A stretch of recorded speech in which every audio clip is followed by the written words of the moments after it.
Hello, welcome to the August 1st, 2023 Club Cubase live stream. My name is Greg Undo and I'm the host of the live stream. And if you have not attended a live stream before, how it works is you could ask questions in the live chat field or submit questions in advance to clubcubase@steinberg.de. When asking questions, it's always helpful if you could specify which level of Cubase you're running. So if you're running Cubase LE, AI, Elements, Artist, or Pro, which version number. So if you're running 10.5, 11, or 12, and which operating system. That information is always helpful. Realize that my ability to answer questions in kind of a real-time manner may soon be eclipsed as questions get asked, and I'll try to go through all the questions chronologically. So if you don't see an immediate response to your question, if we could refrain from asking the same question multiple times, that would always kind of speeds up the process. We should have an index of all the topics covered in today's live stream pinned to the top of the comments field several hours after the live stream ends. I have to basically go through, rewatch the live stream, and type up all the questions and what times they occurred, so you could use that as a reference point. If you wanted to search for topics that have been covered in previous live streams, there's over 27,000 topics that we've covered kind of since the lockdown started in 2020. You could go to cubaseindex.com, and we want to thank Jan from Stockholm for creating a wonderful site that you could search through all the topics that have been covered in the live streams over the years. We also want to give special thanks to Agent K and Jazz Dude, who serve as moderators. They're not Steinberg employees. They really do this for the betterment of the community, and we appreciate their efforts in making it a better place for a live stream and helping people out. We also want to give a special thanks to Jazz Dude for his work with the Cubase Nation Discord. And if you haven't, it's a wonderful resource of information in one kind of single location, so that different tutorials that could really benefit the Steinberg community. So once again, my name is Greg Undo Steinberg. So I work with Yamaha Corporation of America, which is the U.S. distributor of Steinberg. I'm not actually a Steinberg employee, and I'm the host of the live stream, and I'm presenting from the United States, just outside of Washington, D.C. area in Alexandria, Virginia. And if you are watching this live, or even if you're watching it afterward, just introduce yourself and tell us where you're from. It's always fascinating to see people from all over the world joining in on the live streams. So with that, and just a quick note, it was so wonderful to see everyone on the Zoom meetup on Friday. So usually the last live stream of the month, we will do a Zoom meetup. So we'll have kind of an abbreviated live stream. And then we all kind of get together on Zoom and kind of catch up and get to know each other, which is always wonderful. I look forward to it every month. One other quick note. Next week, I will be on vacation, so there won't be live streams next week, but we will be resuming 2 weeks from today. So we will have our regularly scheduled live streams for Tuesday and Friday, but next week, no live streams. I'm on vacation, and then we'll start back up through starting on August 15th. So no live streams next week, just a quick note. All right, so with that, we will go ahead and begin. So we have one question kind of got asked earlier that I caught before it was cut off in the chat. The question is, Dear Greg, is it possible to load your own VST on Mac? I'm running Windows Visual Studio C, made with the Steinberg SDK. That's a software development kit if you're not familiar. And it says, it was made with CMake. So yeah, we have lots of people that will create their own VST plugins. So it's interesting. Some composers will make their own VST plugins to have unique and fresh sounds. We've had audio engineers create their own plugins as well. So it's pretty common. And often what happens is it can turn into another source of revenue for the companies, So and people selling plugins, they may make them for their own personal use. They show it to a friend wants it, their friend will give them money for it, and so you can definitely load up your own VST plugins. It's one of the benefits of the VST platform is that you could just download the SDK and create your own plugins.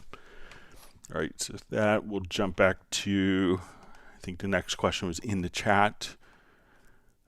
All right. So the next question is from Best Korean Jesus, and he's in San Diego, California area, I believe.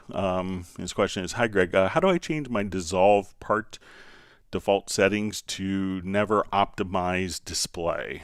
So I don't think that it is a function that can be altered or changed. So when we, let's say if we have drum parts where we have, you know, like kick, snare, hi-hat, toms, cymbals, etc. So different elements, we could go to MIDI to dissolve part, and we could separate pitches or separate channels. But I don't think that there is a way to, you may have to just physically uncheck optimize display. So I don't think that I think that's kind of the default setting, and I don't know of a way to change it. Let's just say if I open up the function again, we'll see if I think it will retain the optimized display. So you might have to just, you know, uncheck that box. And I realize that could be kind of annoying when using it in conjunction with perhaps a macro. But it's a cool feature, but, you know, there isn't a way that I know of to have that automatically show up unchecked. So it could be something that you would have to uncheck. So I guess we could label that a first world problem, but I understand that it could be a bit of a nuisance when incorporating it with macros and stuff like that.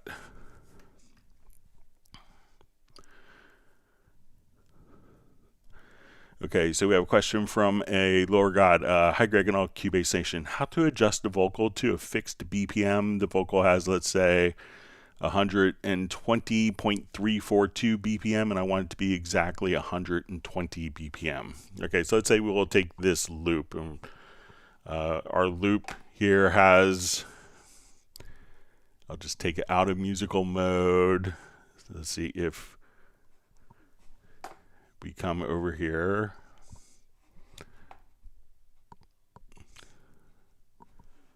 Okay, so let's say if I'll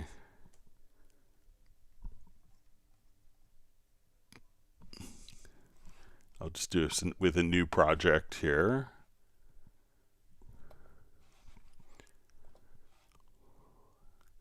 So if you know that your vocal is at 120.342, so I'll come over here and we'll just grab a particular drum loop quickly here. Okay, so often when we look at the particular loop, we can see that this is probably 96 beats a minute.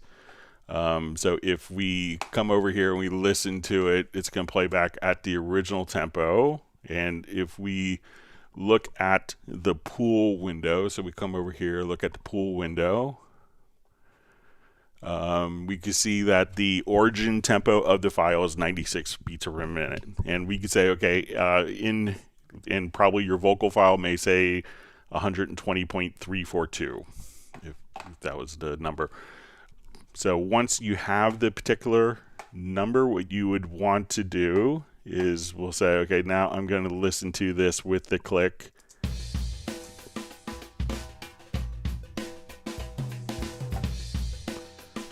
I'll take my loop off.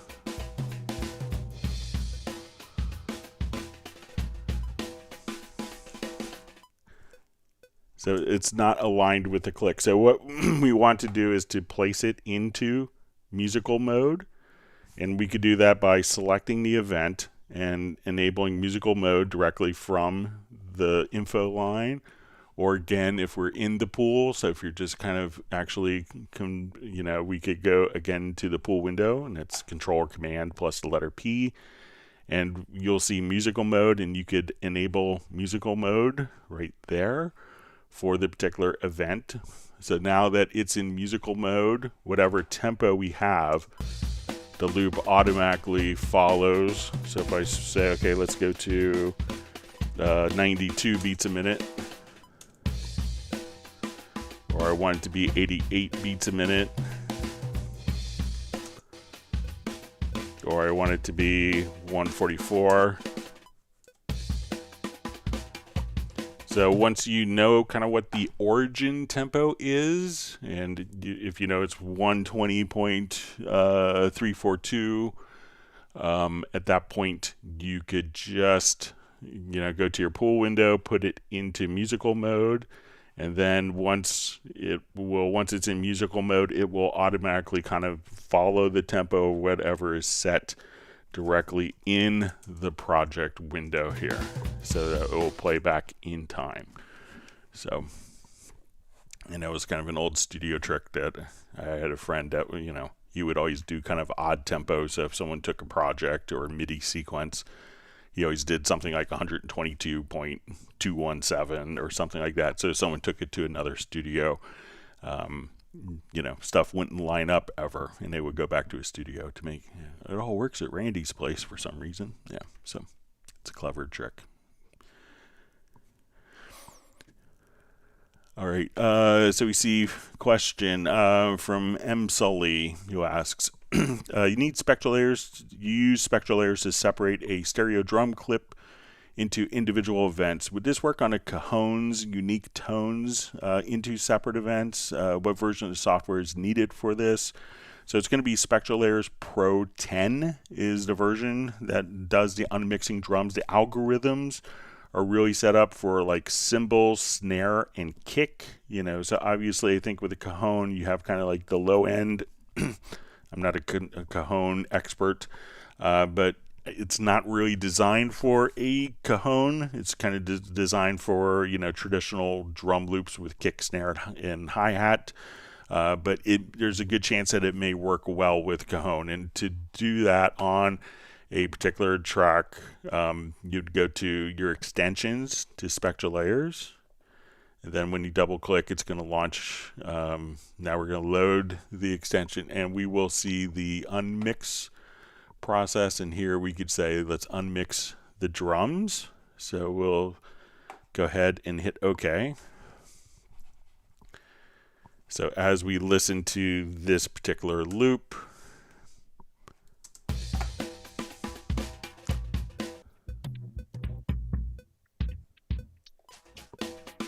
so if we want to take the kick out of that loop, or we want to take the snare out,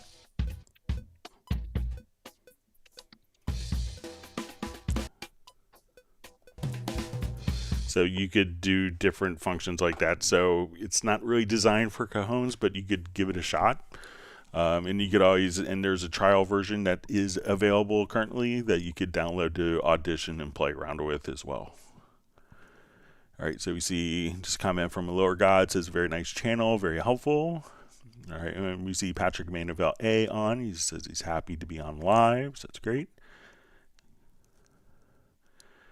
All right, and we see Benny from Sweden. Great to have you on. We have the artist known as Love saying hello to everyone. He hopes that everyone's doing well, and he wants people to hit the like button when you can. So that enables us to continue to offer these live streams as a service for users. All right, and we have Peter. It's wonderful to see you from Montreal, Canada. I'm glad you can make it today. All right, so we have Pedo, just saying what's up, y'all. All right. All right, we have Master LBC, just wishing everyone has fun.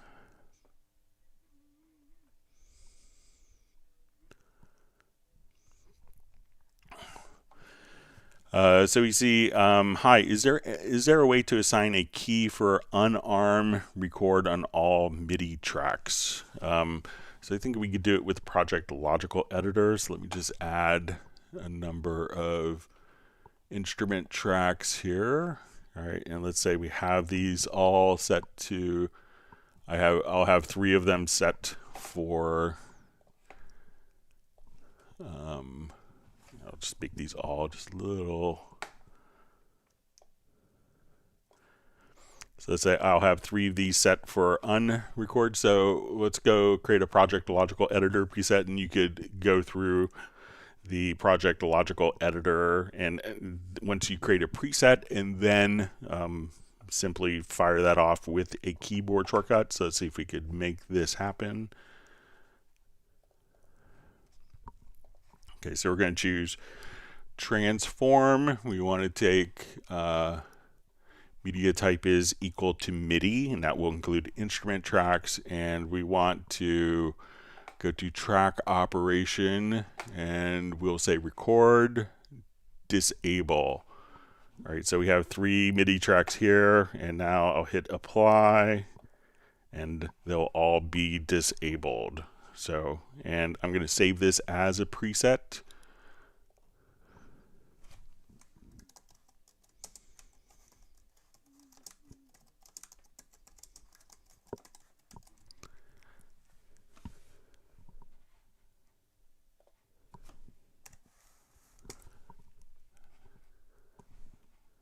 So let's just say unarm all MIDI tracks and save. So now if we wanted to assign a keyboard shortcut to that, we would go to our edit, to key commands, and then you would see a process project logical editor.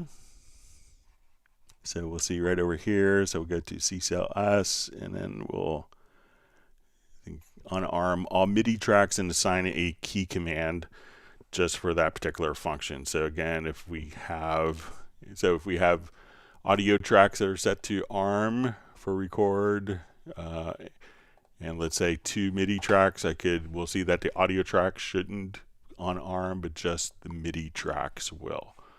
So that's how you could do it. So let me know if that's helpful for you.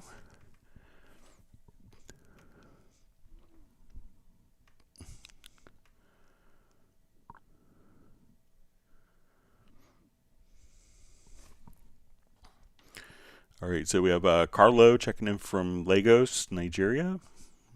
Glad you can make it today. Thanks for joining us.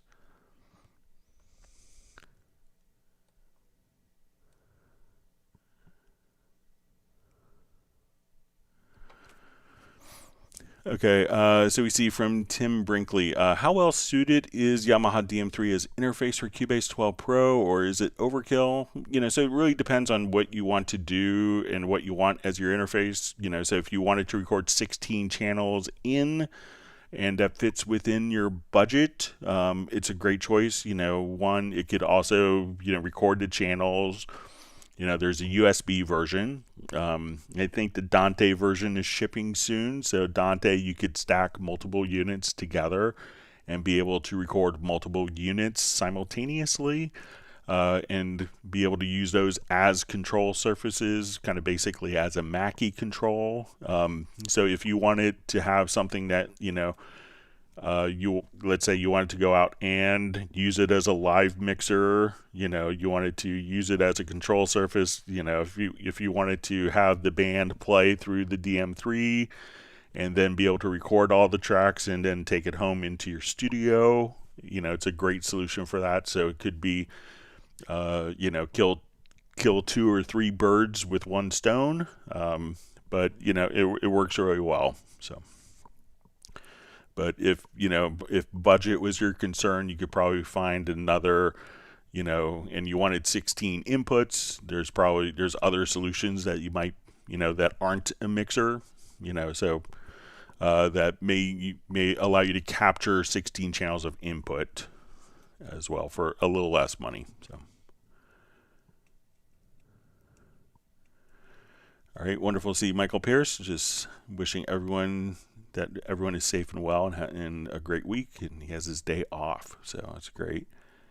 It's wonderful to see you on Friday on the Zoom meetup. All right, and we have a big up from Russia, so thanks for joining us today.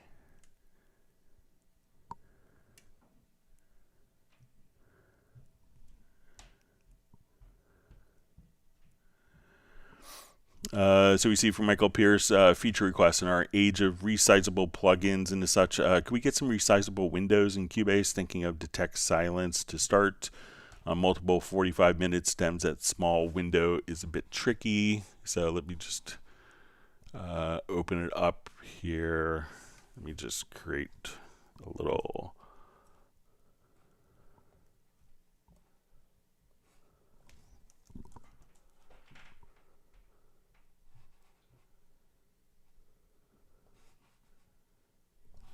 And I'll just take a look at this. So if we wanted to go in the detect silence, so let's come over here to our audio, to advanced, and go to detect silence. So yeah, it doesn't seem like it's, it doesn't seem, you know, I'm not sure if it's this window that you want to be bigger, but I'll include that as as feedback for the team, that you want to see more kind of resizable windows. And you know, in your work, if you come across it, feel free to kind of send me a list of other windows that you want.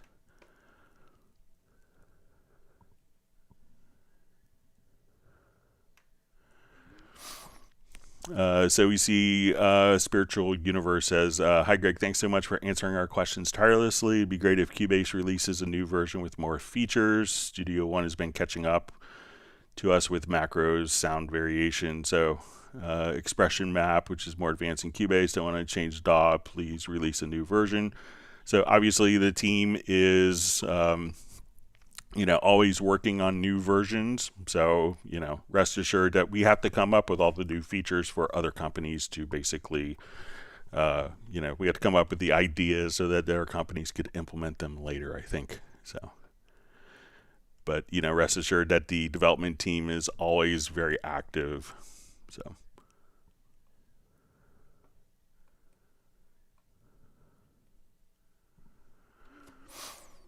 Okay, so we see from RB World Music, sometimes I have to bounce audio in place in order to work with the slice, otherwise the region either stretch too long or too short. I hope this makes sense.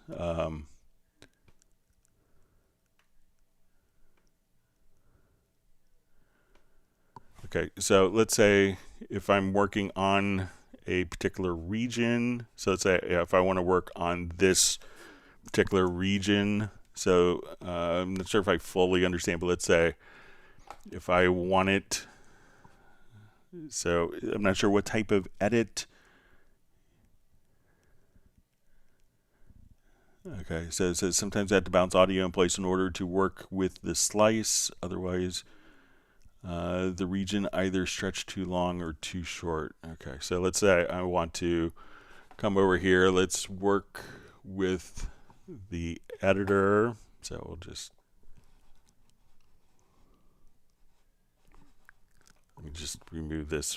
I will go into the sample editor.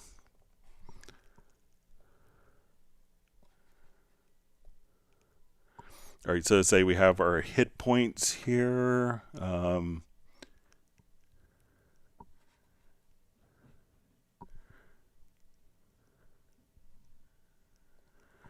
Okay, so, you know, it could be, so I'm not sure if it's like when you are working in the sample editor or if when you're working on the project window, if it's, you know, like seeing it in the sample editor. I'm sorry if I'm being obtuse and not understanding, but you could, you know, come over here and, you know, make sure that you have, you know, you could switch between like your visibility, you know, where if you want to only see the events, or if you want to see, to show clips, or show clips and events. So you could, you know, just kind of come over here and see only particular aspects. But, you know, maybe if you could ask in a different way, I'm pretty sure I'm misunderstanding. Or if you want to send me like a quick screenshot or video to clubcubase at steinberg.de, I'd be happy to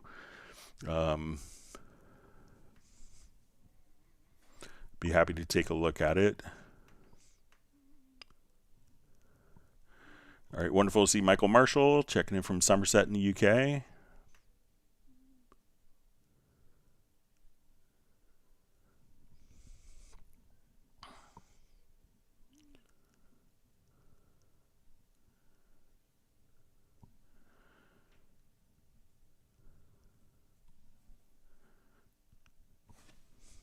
All right.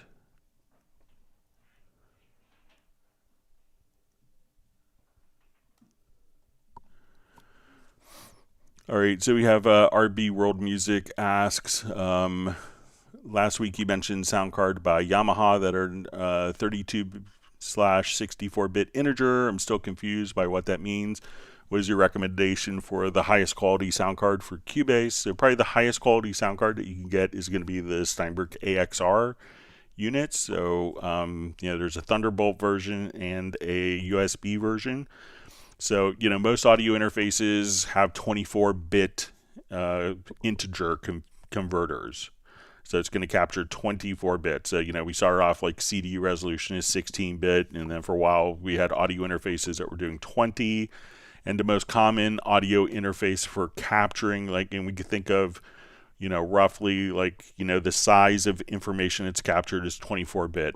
So with the AXR and the UR interfaces, they have 32-bit integer. So I think they were the first kind of widely available, and I could be mistaken.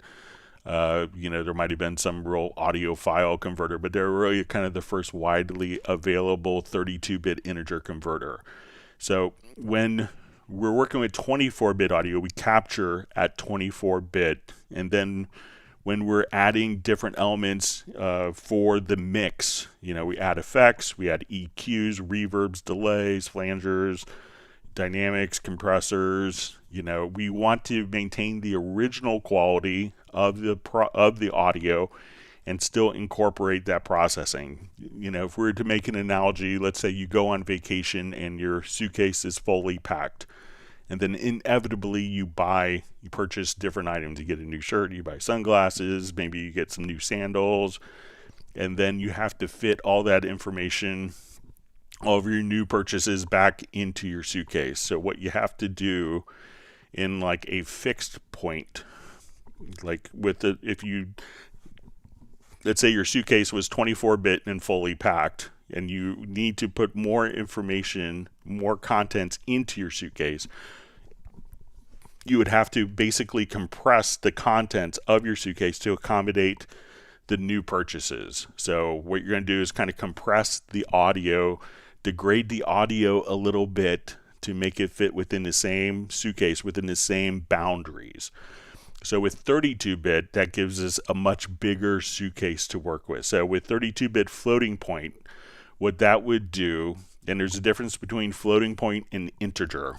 So floating point, we could think about it as kind of an elasticized suitcase, like an expandable suitcase, that when we add our effects and our mix processing, all of the real-time processing, that suitcase can kind of expand a little bit. We could think of it as an expandable suitcase. So we could think of 32-bit floating point suitcase. A 24-bit fixed point would be kind of like a suitcase that doesn't expand. A 32-bit floating point suitcase can, as you need to put more information, you could kind of unzip the little boundaries, and the suitcase can expand and grow larger. And that allows you to have the original quality of the 24-bit audio with all of the processing, but the original audio isn't kind of degraded or truncated to accommodate the new information. And we have a 32-bit integer suitcase. That's like a suitcase that's just much bigger, and we could accommodate more information. But when we start applying mixing for a 32-bit integer, so when we have a mix engine, the mix engine should always be a higher quality, a higher resolution than the audio that's been captured. So when we capture a 32-bit integer, so that's actually writing a 32-bit file, not a 24-bit file with extra information, which is how we could think of a 32-bit float, but actually a 32-bit integer. We need to, when we work with our mix engine, we need to work in 64-bit floating point so that all of the processing, again, isn't truncated from our higher resolution audio that's been captured. So I know it could be a little confusing, but think of a 24-bit system as being a hard suitcase, like a medium hard suitcase. A 32-bit floating point system is kind of that same suitcase that could be expanded. Maybe you grabbed a zipper around the suitcase and it could go out like an extra inch. And a 32-bit integer is just a much bigger suitcase that everything can fit into. So it captures more information so that you have better fidelity. But, check out but for the best recommendation, the UR interfaces are wonderful. They have the 32-bit integer. They all have built-in DSP. And if you want the creme de la creme, the best interface is going to be, the AXR. And those go up to 32-bit integer and 384K sample rate. All right, always wonderful to see Mr. Michael Teams from Weatherford, Texas. Glad you could join us today. We have Larry B. from sunny Brampton. I believe that's in Ontario.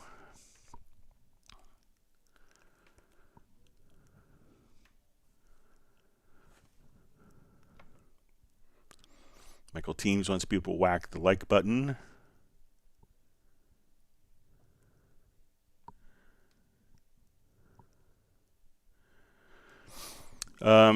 So we see from Larry B. asks, hi Greg, did you find any way to use audio instead of MIDI as input to a harmonizer for live performance? So I think that, Eventide has like their H3000 plugins. So I don't know of any, I couldn't think of any built-in plugins that come with Cubase that could do that. But I think if you have like the Eventide plugins, that they're able to do it.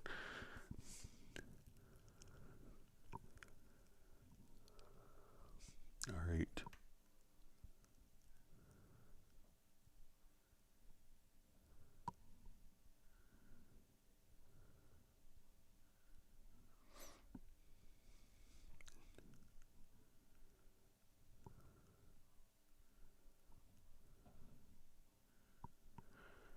All right, so we have Ronan Seiko Music just says, hi Greg, when playing an audio part and changing the tempo with my mouse while the audio is playing, I get a crackling sound. This happens even when the audio is set to musical mode. So depending on your project, realize that it's doing a tremendous amount of math when you're doing that.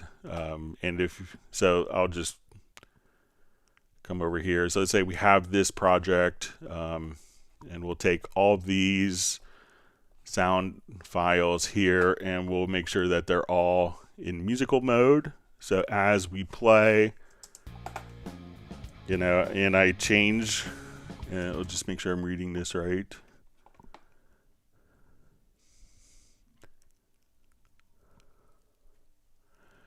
So you say you're changing tempo with your mouse as the audio is playing to make it cracking.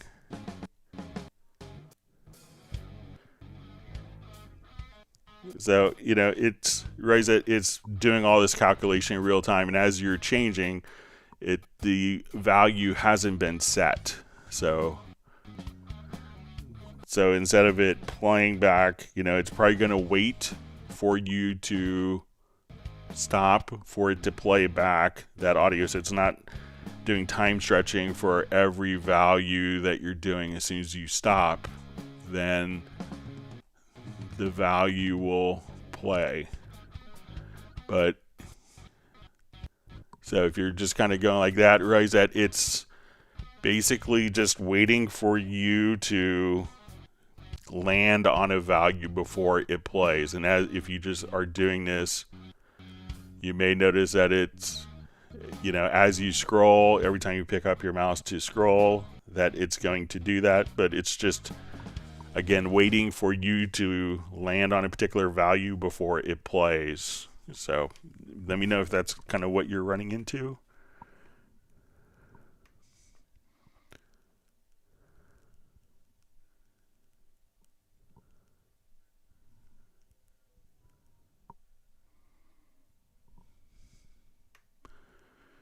All right, so we see from Spiritual Universe, I see some discussion. It says it's easy to save MIDI files in Studio One. Just drag and drop the MIDI to the browser, and the MIDI file is saved with all the routings and effects groups. So, MIDI doesn't, standard MIDI files don't have routings or effects groups. So the MIDI doesn't have that. But, if you wanted to come right over here, all you'd have to do for a MIDI file is just export MIDI file. But MIDI data itself doesn't, a MIDI file itself doesn't include any routings or effects groups. So, but rest assured that Steinberg is always going to be kind of delivering the feature sets that other companies are copying.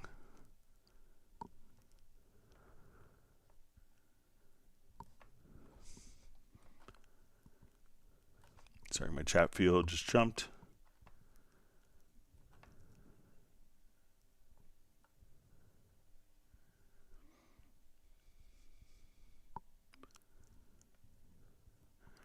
All right, always wonderful to see John Costigan from Kenosha, Wisconsin. All right, he says, thanks, Greg, for your help with Groove Agent. It brought me to a state of drum bliss.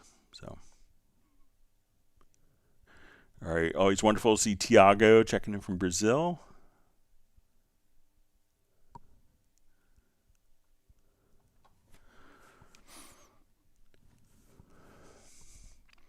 All right, so we see from Rebel, I guess I'm sorry if I mispronounced, my sound comes on and off in the DAW. I changed the buffer size, but it still glitches and loses sound. So if you could let us know, again, which operating system you're running, if it is also what your audio interface is. So sometimes, what happens a lot of times if you're having glitches, there's a little, if you're on Windows, there's a little utility called, and you could download it, called Latency Mon. So LATENCYMON, latency, like monitor, Latency Mon by Resplendence. And that could point out, on PC, sometimes you may have NVIDIA card drivers are kind of notorious for this, or network drivers, Wi-Fi drivers, where they could interrupt the audio real-time performance. So this is a little utility that you could run on Windows that could help point out different issues that could be interrupting your real-time performance. So if you have an audio interface versus like the built-in audio of a laptop, that can make a big difference. And I saw somewhere where, someone had mentioned that maybe NVIDIA had finally fixed the problems that's kind of corrupting most DAW users on particular systems. So maybe the latest driver if you have an NVIDIA, but if you could supply some more information, that would be helpful.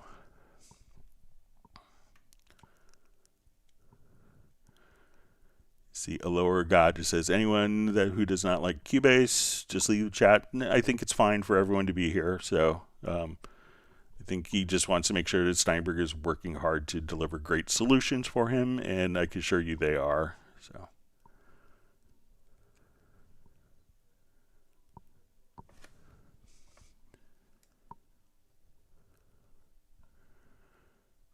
All right, so we see from Roger Muller Moses says, I bought a Yamaha DTX Multi-12 and got Cubase AI key along with the pack.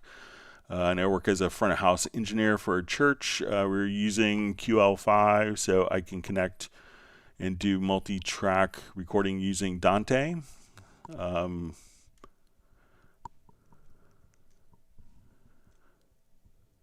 Okay, so we see, I guess the question is, so can I connect and do multi-track recording using Dante? So yeah, you just need to probably get the Dante virtual sound card. If you don't have like a Dante accelerator PCI card, you could use Dante, and basically there's a software version that could work with the onboard Ethernet. So you would need to buy the DVS, it's called, or Dante virtual sound card, and then you could connect and record via Dante just using software directly from your QL5. So, and that would work in Cubase AI as well.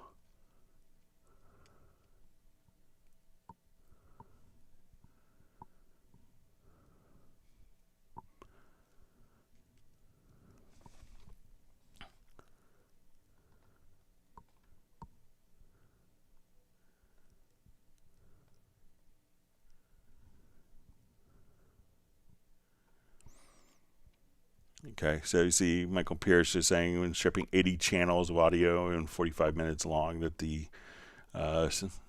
the detect silence window, you'd want it to be resizable. So I'll pass that along.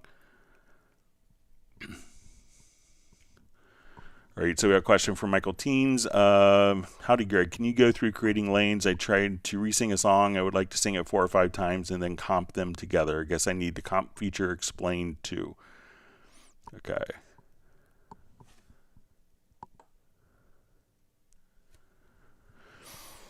Okay, so if we wanted to do just a quick comp recording,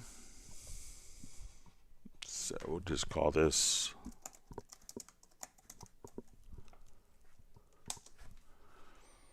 I'll set up just a quick,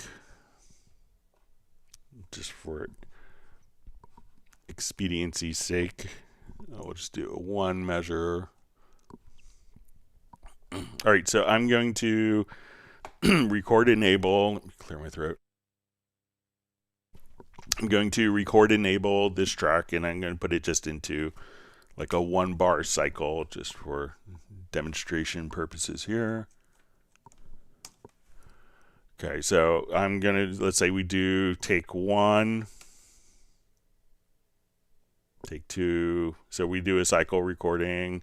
And even if we don't have cycle enabled, I could just go back and re-record, let's say part 4.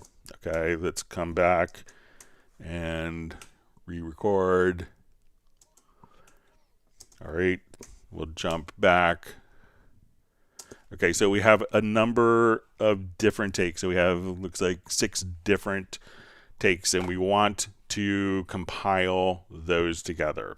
So at this point, what you could do is open up the lanes. You'll see this little view for show lanes, and all of your recordings, whether it was done in cycle or just you stopped, you know, got a drink of water, sang a different take, went outside, said it's too hot, let me record vocals, whatever. So these are all the different takes that are going to be stacked on one particular event. So as we come over here, we could just say, let's grab this little hand tool, and I'm going to just turn off snap because I have my snap set to bar. And what you could do is just kind of drag over top of the different events and say, okay, I would like that part from this one, and you could hold down command to play each of the different takes to audition, and just kind of come here, say that's the best one there. I could go there to there, and then this, and all of these takes. This is my perfect performance, like this part from here, that part from there. And then that would automatically place that particular event to the top, and we could close the lanes, and now it's going to play back each of the different sections. And one thing that I like to do, if to make it simpler, we could say let's duplicate the track version, and then on my duplicated track version, I could just come over and say, let's go to I'll just go to audio, and we'll say bounce selection. So I'll replace the event. So this could be like one audio event that's all my comps, and then if you need to go back and change and edit, you can just come right over there and have all of your different takes. And now instead of moving 6 or 7 parts, you can move one event that is all the different events comped together. So let me know if that's helpful for you, Michael.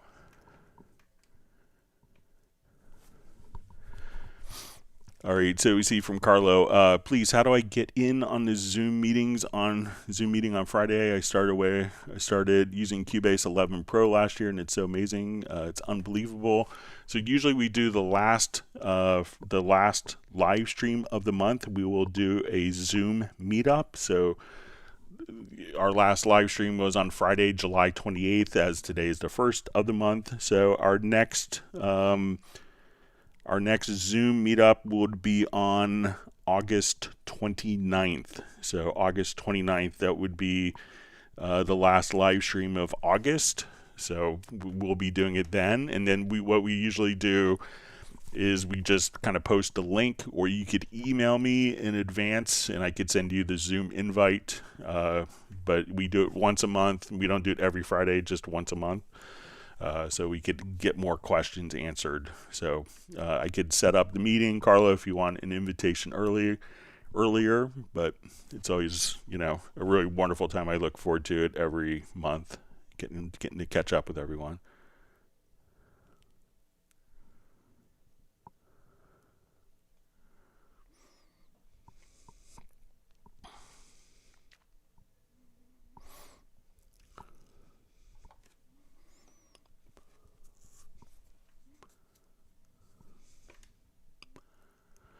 All right, so we see from KEO, is there any possible chance to record the EQ?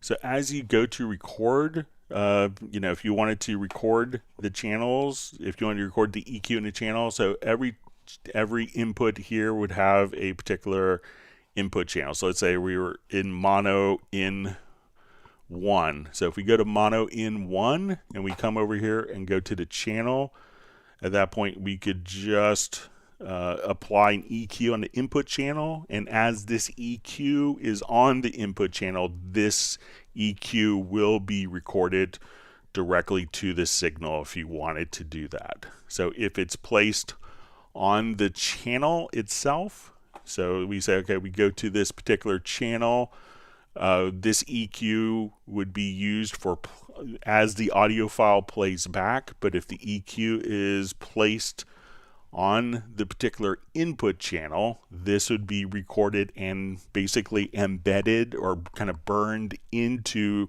the recording. So this EQ is a part of the recording. So just apply the EQ in the recording channel.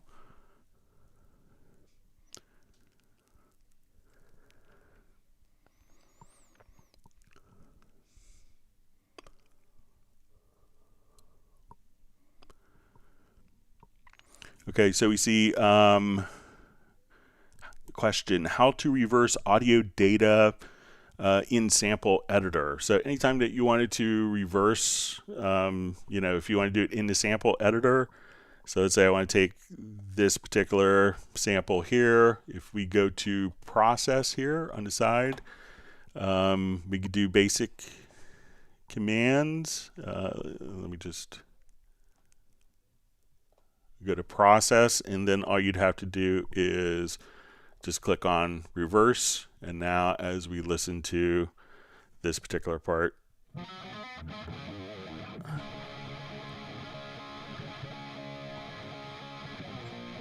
and that will be reversed.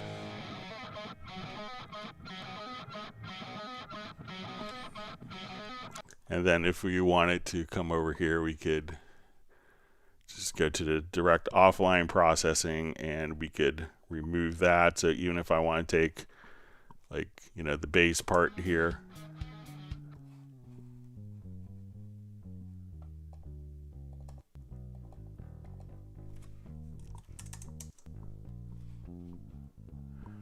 so if I want to take that, we go into the sample editor.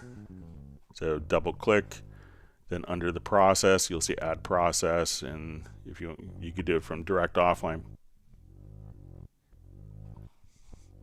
You could also just go to select audio and go to processes and reverse, or you could go to direct offline processing and go to processes and choose reverse. And even after saving the project, you can come right over here and just delete it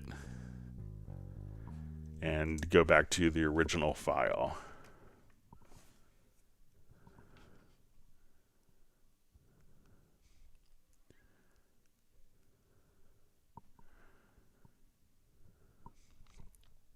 All right, we see Michael Teams has been kind enough to start distributing ice cream for everyone.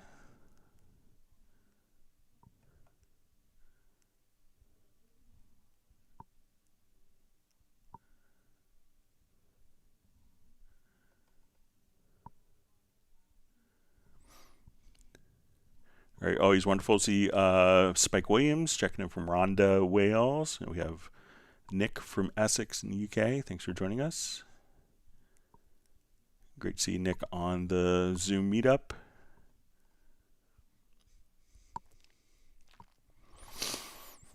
All right, so we see Uno Memento just asking, how can I colorize backgrounds next to the inspector track list and mixer faders? So let's say if we go into like, so I'm not sure if it's like this background that you want to change. I don't know of a way to change that. I saw your question in from Friday's live stream that we didn't get to. But I don't know of a way to customize the colors for the background here. We could, so we can change and customize a lot of different functions in the preferences, like when we go to our color schemes.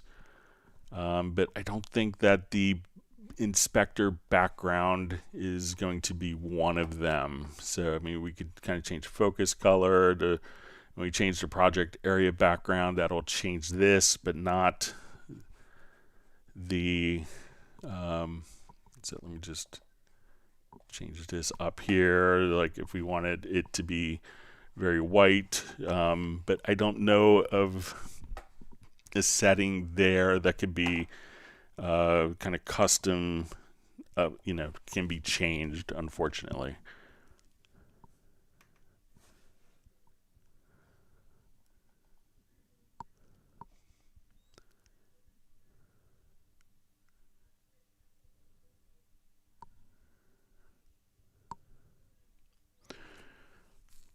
All right, so we see on marker track, is there a way to jump from marker one to another and stay on the same bar, like the arranger track jump option? All right, so let me just...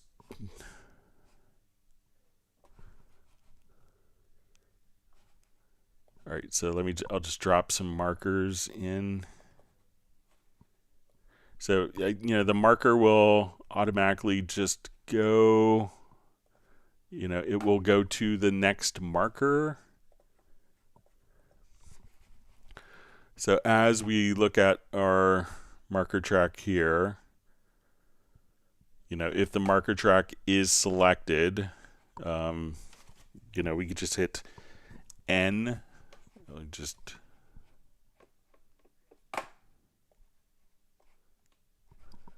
right, so let's say we have our marker track selected here. All right, so we could just hit N to go to the next marker, or B to go back. So this is how we could navigate to the markers. So the markers, you can have markers, on, so if you wanted to have like the markers on the bars, we could do that. I think we could also just set up, like if we have our grid here set to bar, and if I wanted to just go to the next bar, if you hit Control and the plus sign on the numeric keypad, we could go navigate by measure. We could go to the next beginning of the bar, or the Control or Command plus the minus key. And again, this is on the numeric keypad on the right-hand side. We can go back to markers, by bar once we're set there, and N and B to go to next or previous marker, regardless of where they are located. So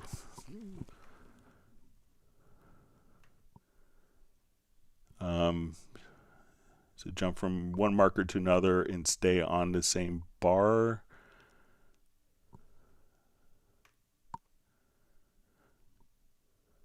And if we have like a cycle marker, so let's say if I come here and I have a range tool, so let's say I've now put like a cycle marker, and one of the things you could do is if we go to transport, and let's go to, I think we'll see under locators that we could exchange the left and right locator positions. And if the, if this is set to on, that we could play. I started losing sight. And then we could just skip sections to audition if you wanted to audition edit before cutting everything. But let me know, if it's, jumping to markers or jumping to bars. That'd be helpful. And it's from Ronin Sakal Music, or Ronin Sakal Music.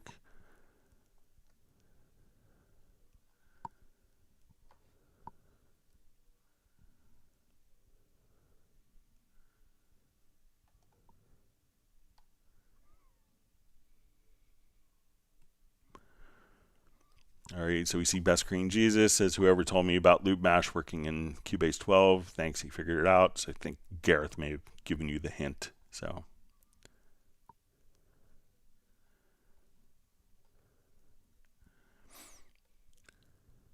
we see A Lower God says he wants Cubase 13. So probably want it when it's done. So, but I making sure you that there's, I'm sure there's people, you know, in our development team that are, you know, very proactively working on stuff.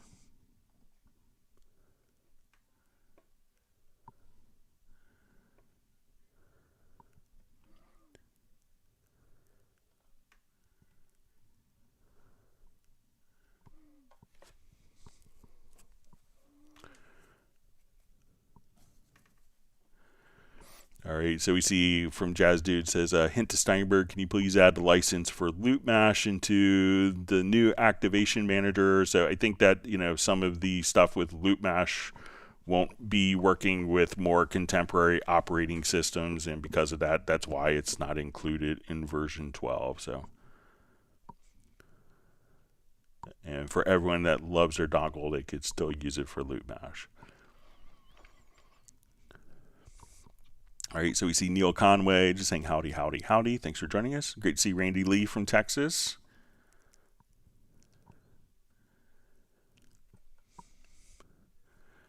And we see Neil Conway has been granted 1 gallon of amaretto chocolate ice cream from Michael Teams. All right.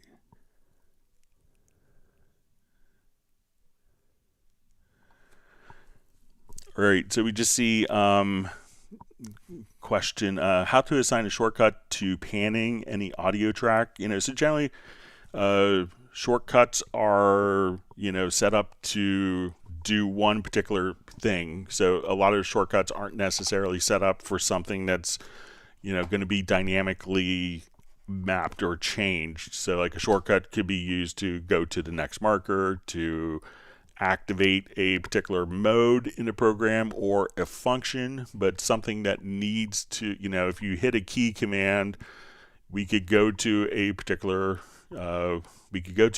window, but if we wanted to adjust the parameter, you know, a key command can like take you here, but the key command isn't necessarily going to set the panning for particular elements. But if you're using something like the new MIDI remote, we could come over here and I just say, okay, I want to take this knob. I'll just go to, and you know, if I have a knob that's in my system here, I'll say, okay, let's take this particular knob and I want to, I'm just going to right click here and we'll say pick up for MIDI remote mapping, and I'm going to assign it to this knob and hit apply mapping. We'll close the window, and now when I move this knob, that panning is assigned. So it's not a keyboard shortcut, because the keyboard shortcut may take you somewhere. It does a single action, whereas for the panning, you want the panning to be dynamically controlled to have different values. So generally keyboard shortcuts aren't really designed for that, but if you have something in the MIDI remote, it's really as simple as right clicking on the parameter and saying pick up for MIDI remote mapping, assign the button that you want, hit apply mapping, close the window, and then that is just doing panning. So it's just kind of that easy. So if I wanted to come here, you know, and I could control panning on a selected channel, or just I want panning on this channel regardless of what channel is selected. So let me know if that's helpful. It makes sense.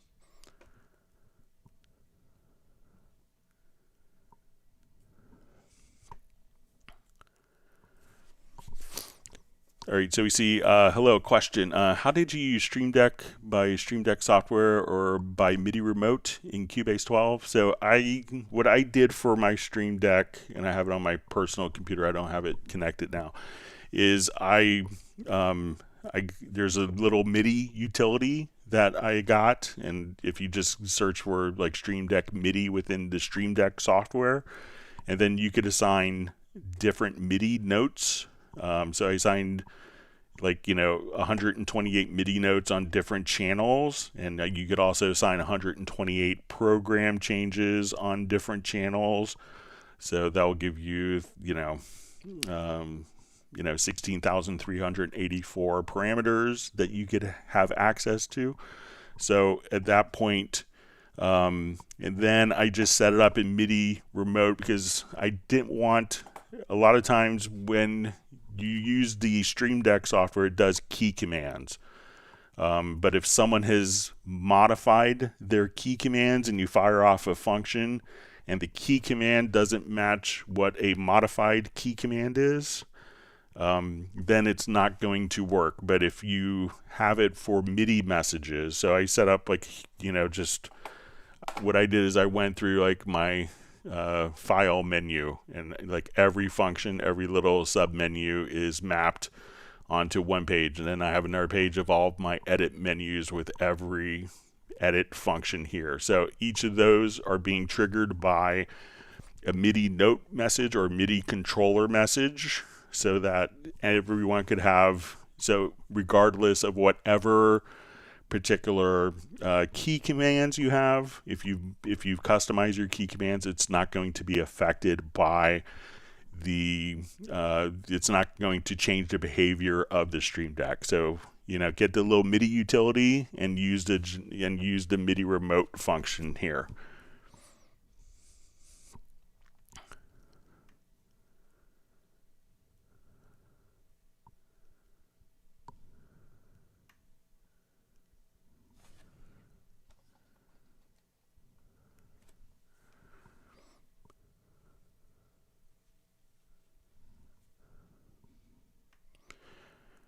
Okay, so we see from Tiago, says 1 to 2 questions, feature request.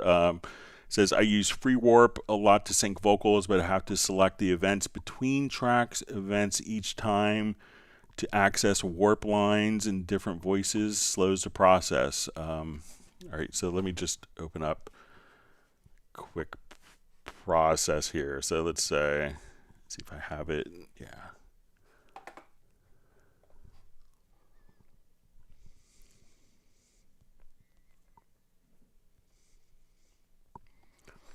All right, so let's say I have all of these files and I want to do kind of free warp on all of these. So I'll just...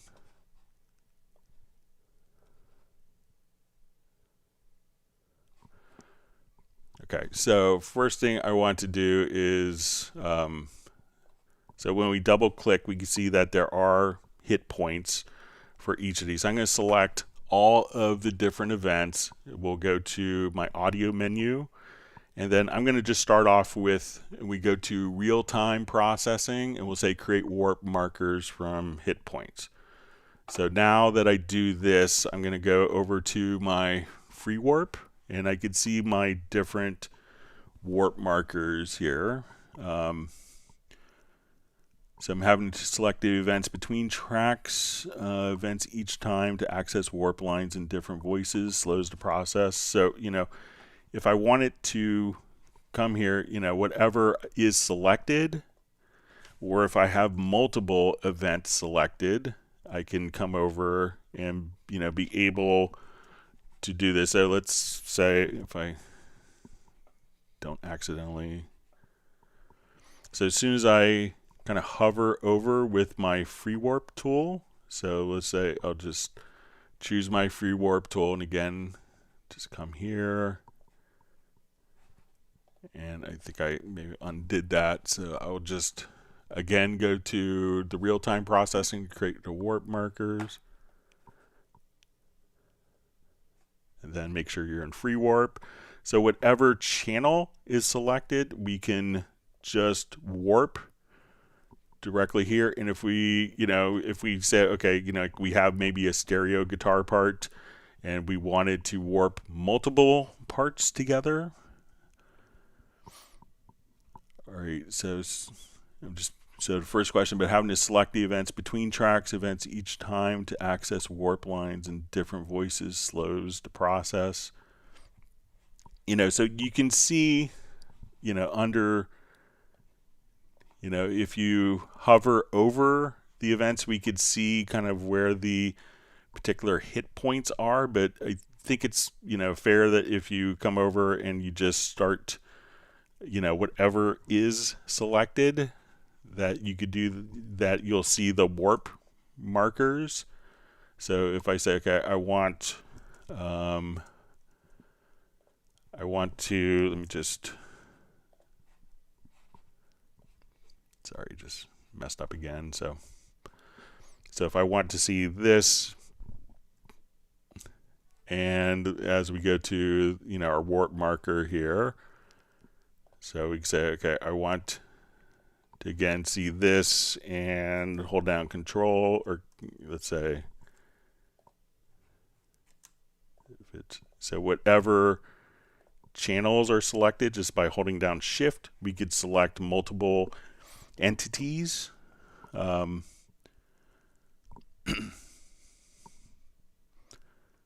So, and I think it makes sense that, in the second part of the question, in the project window, is it possible to active free warp multiple events, so I do not need to click to select an event to edit its warp markers.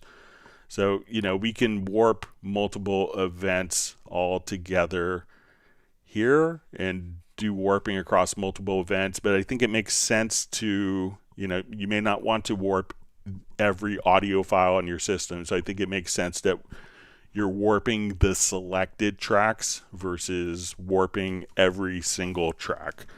If you were warping every single track, you could just quantize it. But with the free warp, I think it makes sense that it's going to be applied to the selected events. But let me know if I'm misunderstanding. See, Captinergy Music is just wishing everyone a happy day. It's hard to believe that summer's almost over, so we're in kind of the tail end of summer, I guess, now. Yes, my son is back in school 3 weeks from yesterday, so we haven't told him that yet.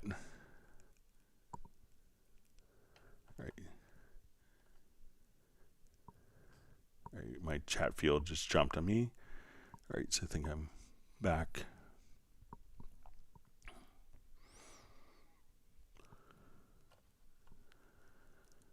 All right, wonderful to see Val Yu checking in from Vienna, Austria. Thanks for joining us. And great to see Patrick Manuel A again from India joining us.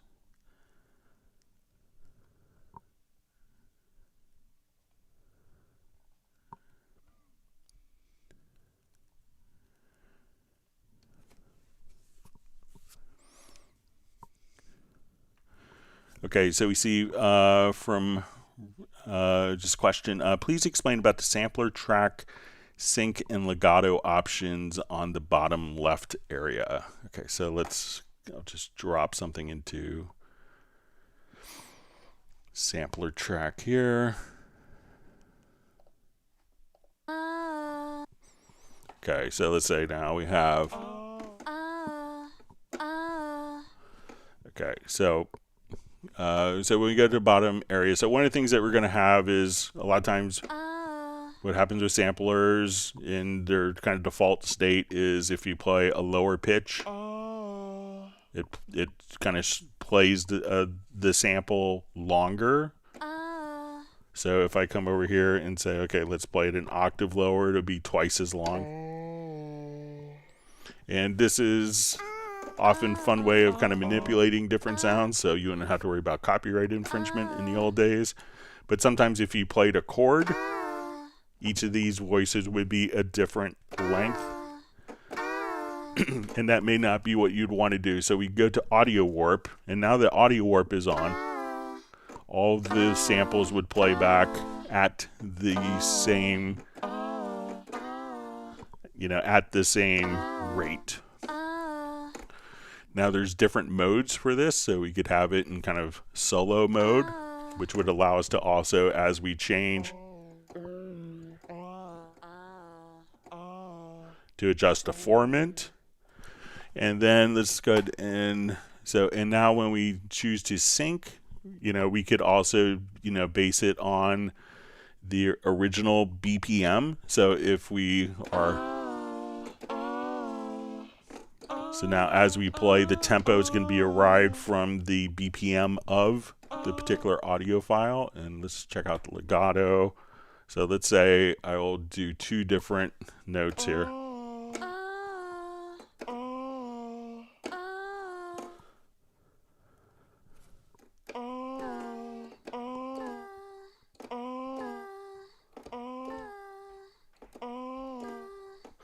All right, so let's say if legato is, so you see when legato is turned off, when I hit the second note, the sample plays back from the start. And let's see, I think when I turn legato on, that the sample will continue from the second pitch.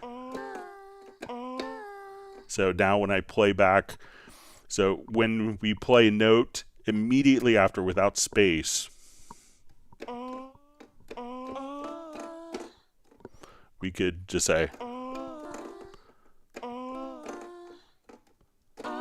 so now instead of it, so if I have space between the 2 notes, it plays the note from the sample start. And now if we leave note, if we play the note legato where there's no separation between the notes, it will, sorry, just dropped a couple screwdrivers on my keyboard, but it will continue to play the sample from that point, but just change the pitch. So the sample doesn't restart playing from the beginning. It just continues at the new pitch, and that's what the legato mode does. So let me know if that's helpful for you. That was from Ronan Sekel Music.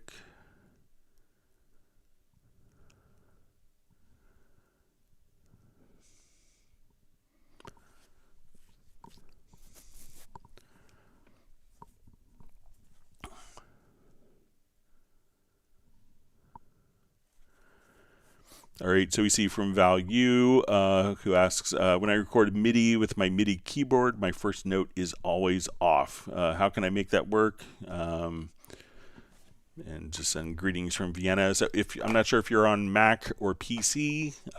If you are on Windows is generally where we hear this. But if we go to like your MIDI port setup, if you go to devices or studio menu, to studio setup, and then under the studio setup, go to your MIDI port setup.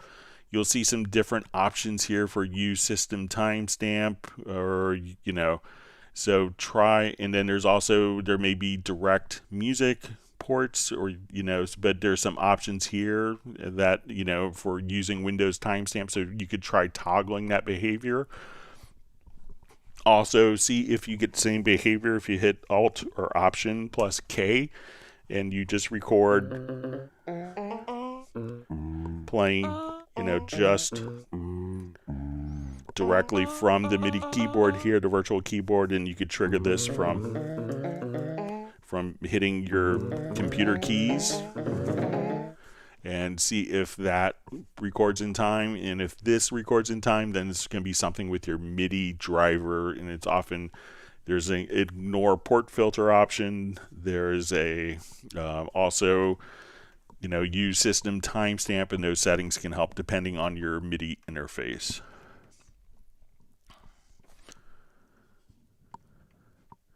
All right, we see DL White just checking in from Texas. Thanks for joining us today.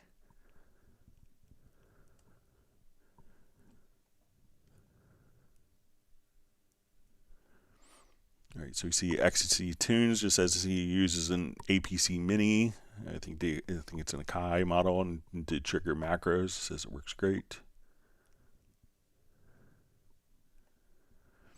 You see, Neil Conway thought that the latency mon was a reggae setting. Who knew? So.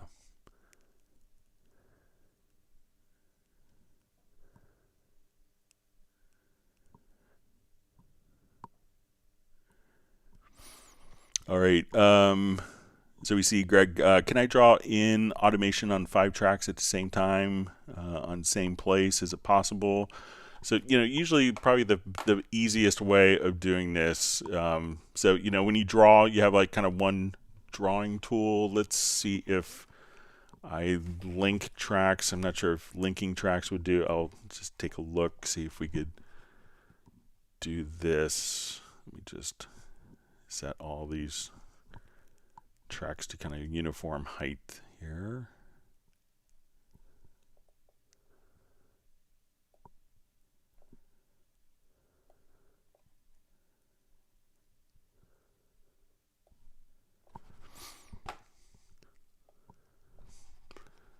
All right, so let's see if I have these linked. I mean, usually the easiest way to do this is just, linking in the mix console and moving one fader. But let's see if we could. I'm going to hit Command or Control plus the letter G to group these events. So now when I select one, they're all going to be selected. Let me open up, but I think the automation may not be linked.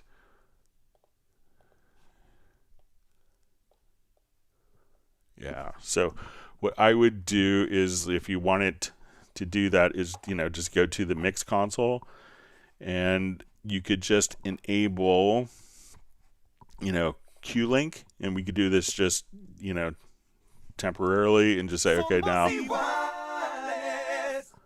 And if I wanted to automate all of the channels together, we'd just come over here and we'll say okay, let's just. And now if we wanted all these to be the same, once we're in Q-Link, we could put it to absolute mode.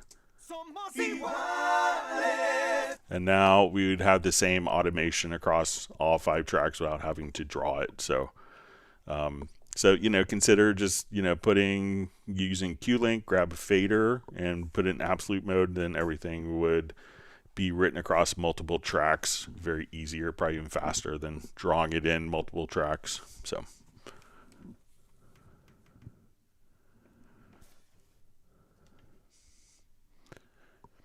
Michael Teams is granted DL White 1 gallon of Cool Relief ice cream, because they're both in Texas where it's not frigid.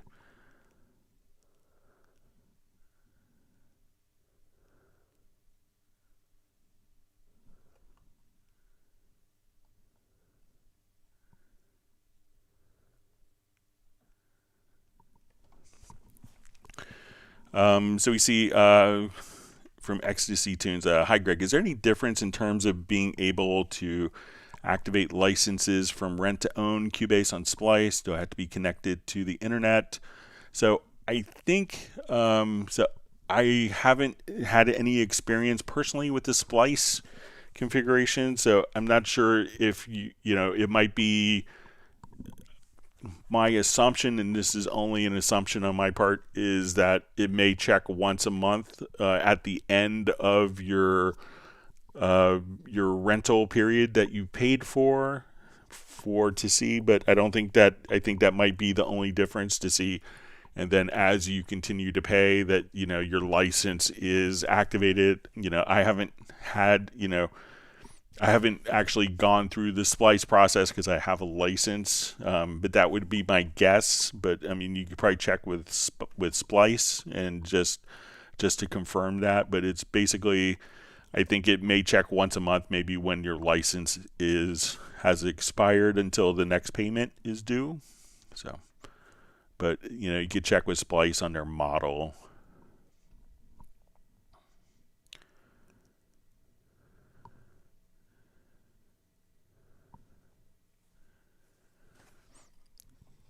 So we see Ecstasy Tunes just asking, Best Screen Jesus, how did you access LoopMash in Cubase? So I think if you Google some solutions you might be able to copy a file or two and place it in a different folder. So.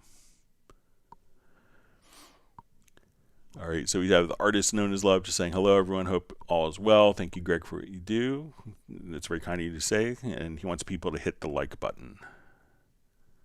So.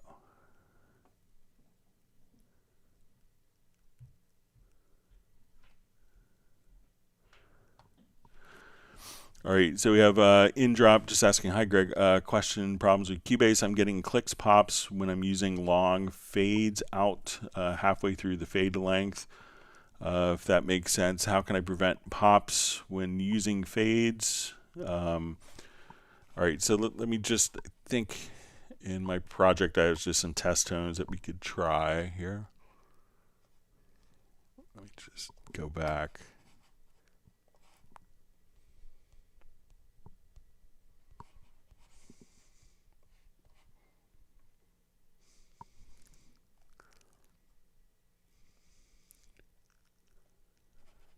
All right.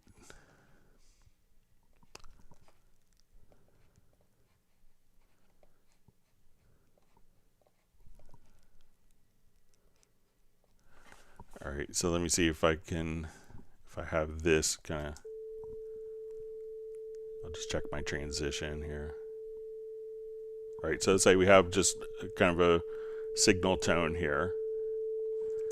And I'll copy it one more time, and let's do just kind of a long fade out and see if we hear anything. So it switches to the line tool, and we'll just do like a linear fade out and see if what we hear.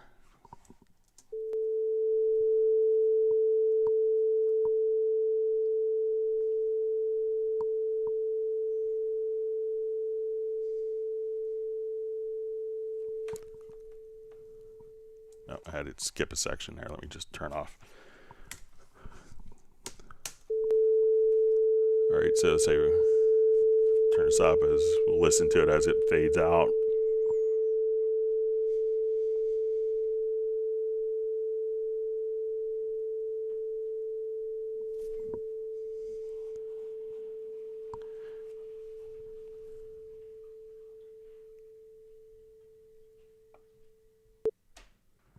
So just where I had to, so, but I mean, it seems, we'll look at the meter here.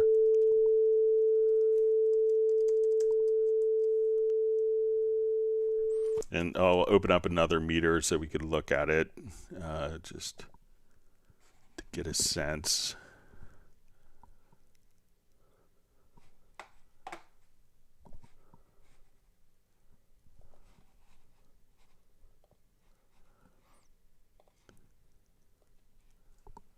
All right, so we'll see if there's any spikes after we hit play.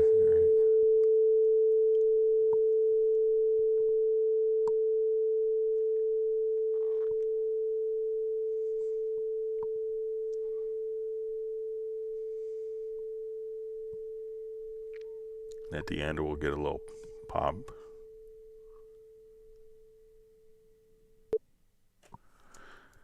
So it seems like it's playing fine for me. Sometimes stuff like that could be, like, you may not notice it going on all the time, but sometimes, video card drivers can cause stuff like that as an interrupt is kind of going on.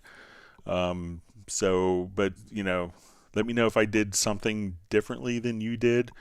But it could be, maybe a display driver that's, if you're on Windows, that could be causing that, but it seems pretty solid to me overall.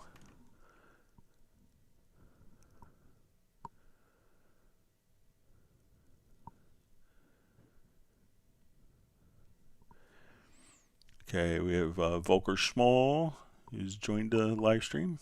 All right.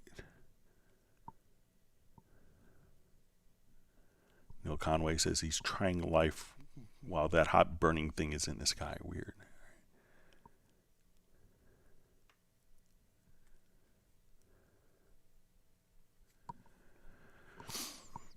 Okay, so we see from DL White, Hi, Greg.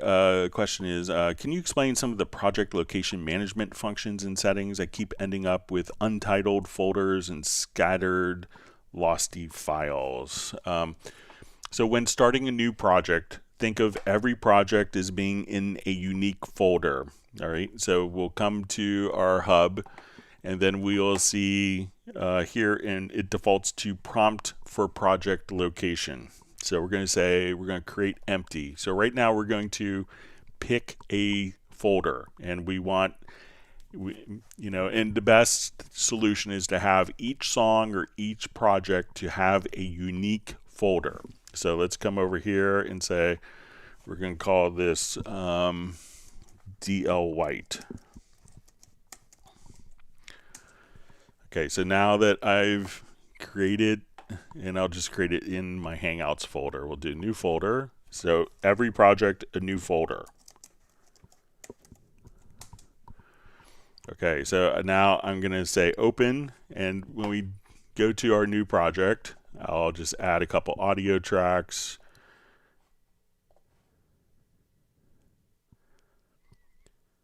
So at this point, we're going to say, okay, I want to record on all of these audio tracks,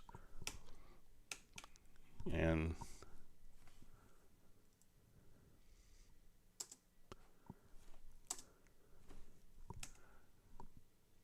all right.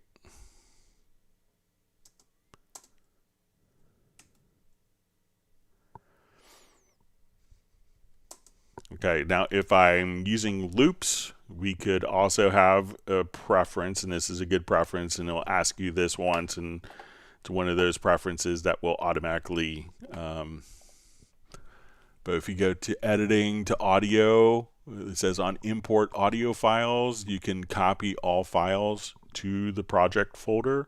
So now I'm going to come over and let's drag a drum loop in. So we recorded, 9 audio files. We'll copy a couple loops in, and we'll put it onto one track. So so we have a loop in, and now what we want to do is to save. Let's say we haven't saved the project. Now the project is the file that says, this project is this tempo, has this many tracks, and is playing these audio files. So we're going to save the project. So we'll come over here, and we'll just choose, because we haven't saved it, when we see it's Cubase Pro Project Untitled 3. So just like when you start typing into Word, it's not a saved file. You need to save the file. So we go to our file menu, we'll choose save, and right now it's set to untitled, and we notice that it's automatically prompted us for the project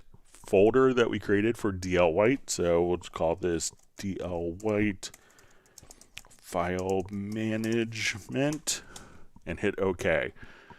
So when we go to look in that particular folder, and this is really the same for Mac or PC, we'll say, okay, I'm going to go to my documents, to projects,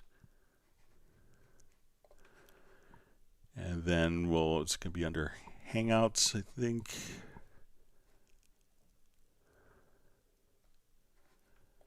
All right, and then we'll see our DL White. So as we look in this, so we see our project file that we just saved. We see audio file, images. These are the peak files, so like the pictures. And now we can see all of our audio files are now within that folder. So everything now is within this one particular folder. So define a folder, a unique folder for each one. And a lot of times you may just want to save the project name immediately, so that, and it will, and there's also another preference that you could have where it's going to make backup files of each project. So if we go to our Cubase preferences to general, by default, it'll make autosave. You could have it set for 10 minutes and save 10 different files. But if you do those simple things, everything's going to be in that one folder, and then you could, archive that one folder, easily, and everything to play back that particular project will be in that folder. So let me know if that's helpful.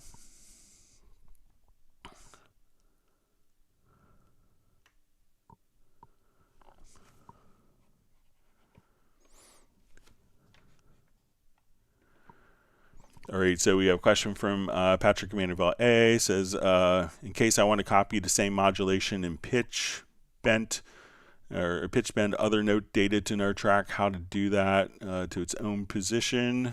All right, so let's say if I come here, I'll just add an instrument track. I will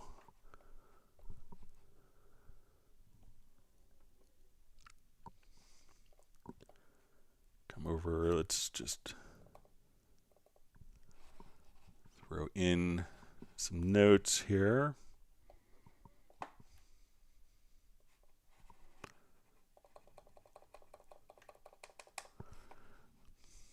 All right, so if we have pitch bend data, let's say we have modulation.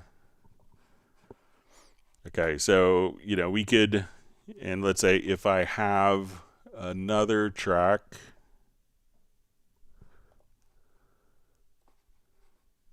so I'll just, let's say we'll duplicate this and I'll just delete everything.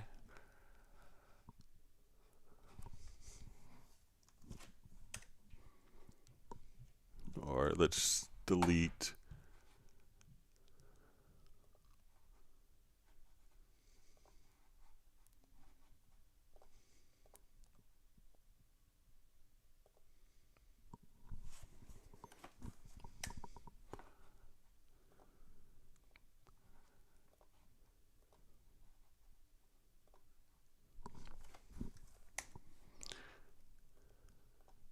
All right, so here we just have notes. So if we wanted to copy, like, you know, the MIDI CC data, you know, what you could do is just come over here and select the first event, shift, double click, or let's say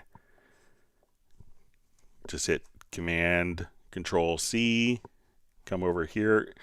Let's go to this track, and you could hit Alt V, and that would place it at the same exact position. So we could just copy over your different CC data or notes if you wanted to. So if we say, okay, let's go to pitch bend, so I could select copy and go to this track and say, okay, let's go to our pitch bend, and let's see if we even have to, and hit Alt V.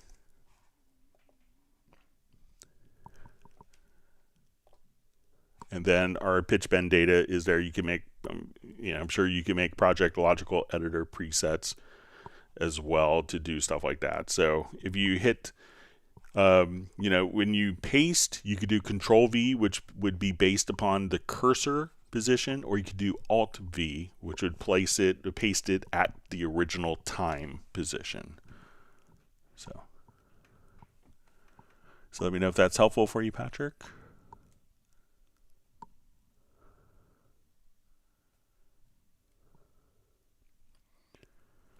So you see DL White just says he came from avid media composer, has trouble managing project files. So let me know if that makes sense for you.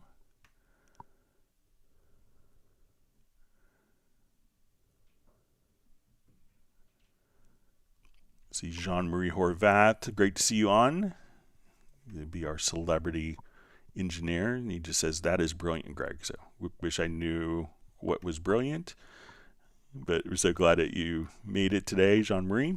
All right, and we see Gerald Ely just saying that comp recording tip is such a great one. And DL White just says, Lanes is an amazing tool, makes me a great guitarist on solos. So, yeah, and you and many other great guitar players. And everyone that worked with the analog tape would have loved to have done it, and probably would have if they could. Always so wonderful to see Graham Witcher from Royal Wootton Bassett in England. Thanks for joining us. Right, so we see Carlo just says thank you. He'll surely be joining on the 29th for the next Zoom meetup. So it'll be always wonderful to see new people on.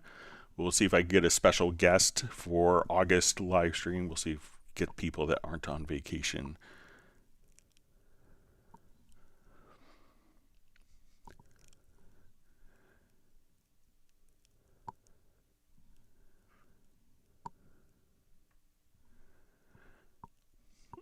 So we see from Tommy Valenko, hi Greg, question, is there a way to see the crash log file to determine which plugin causes problems to Cubase 12? Sometimes when you, depending on how the program has been, how a plugin has crashed a program, sometimes it'll come up like when you get asked to start in the safe mode, but there is, and let me just see if there's, but I don't know where there is a specific spot where the crash logs are automatically saved to. I don't know. I'm not a developer, and I'm kind of computer dumb in a lot of ways, so I don't know how to read a crash log, but it will, basically save a crash log, and it might be. But it'll usually tell you where the crash log is. I don't think it's set up. I'm not sure if it shows you where, but you'll get a message that a crash log is here. And then, you could always send that to Steinberg as well, and that could be helpful. And I think on the Windows, there are some utilities that could help. I've never done it personally. My Windows system's always been like really stable for me, but I know that there are some utilities that could decipher crash logs, but I'm not that kind of computer smart at all.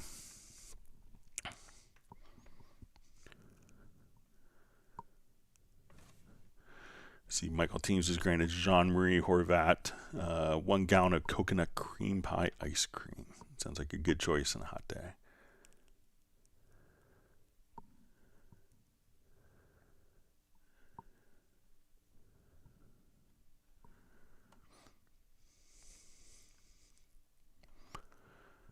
Okay, so we see from Patrick Emmanuel A.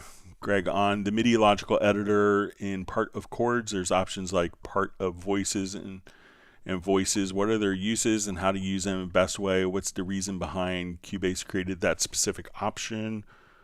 All right, so let me just go to different project here. Drag some chords down.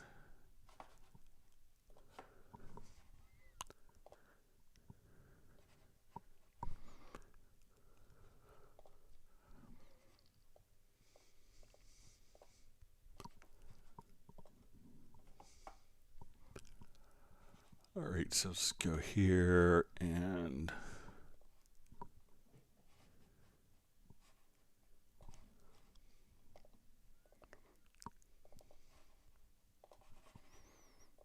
okay, so let's say we have our chords laid out for us, and let's take a look at some of the MIDI logical editor.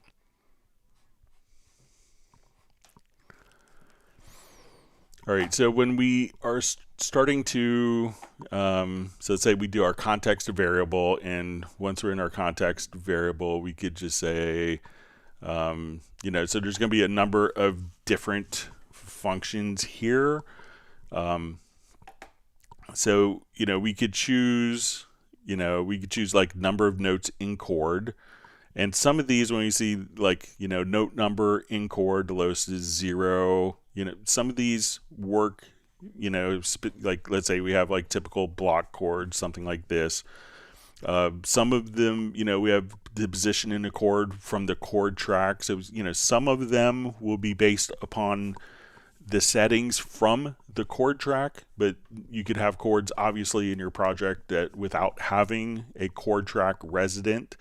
So sometimes you could be more specific with setting different settings that are derived specifically from the chord track. Like we could say, okay, if we had this as a D over, an F sharp with an F sharp in the bass, so we say D first inversion chord. We could, if we choose the position within the chord track, position 1 would be F sharp. But if it's going to be a D major chord, we may choose the lowest note as being D as being kind of the root of the chord. So that's why you get different functions depending on, I want to take, the third or the fifth of a chord when I know there's, let's say, 4 notes, like we have all 7th, 3rd, 9th chords within your project. So you can say, I want to take the 3rd note, which will generally be the 5th or 6th interval within a chord. So you could define chords based on these different criteria, and if some of the criteria could be based on if there's a chord track or there isn't a chord track.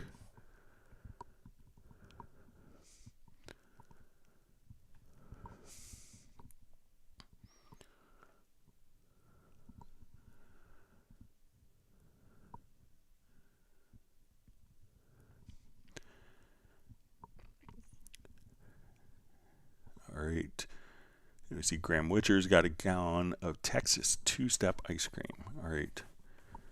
See Gerald Ely says he likes how you put the comps into a new version, makes it more manageable. Michael Pierce says top tip, comp a lot of stuff that way away from the studio. Someone disagrees with something, I just pull the previous version back and we choose again. Sometimes win-win. So, and sometimes you could just pull it up and say you changed it and you're like, I told you it was perfect and you didn't do anything. Kind of a classic engineer move. Oh, try this. Oh, nothing changed, but you don't have to tell the client. All right. So wonderful to see Sable Winters has made it to the live stream. All right. Keep trying to catch up.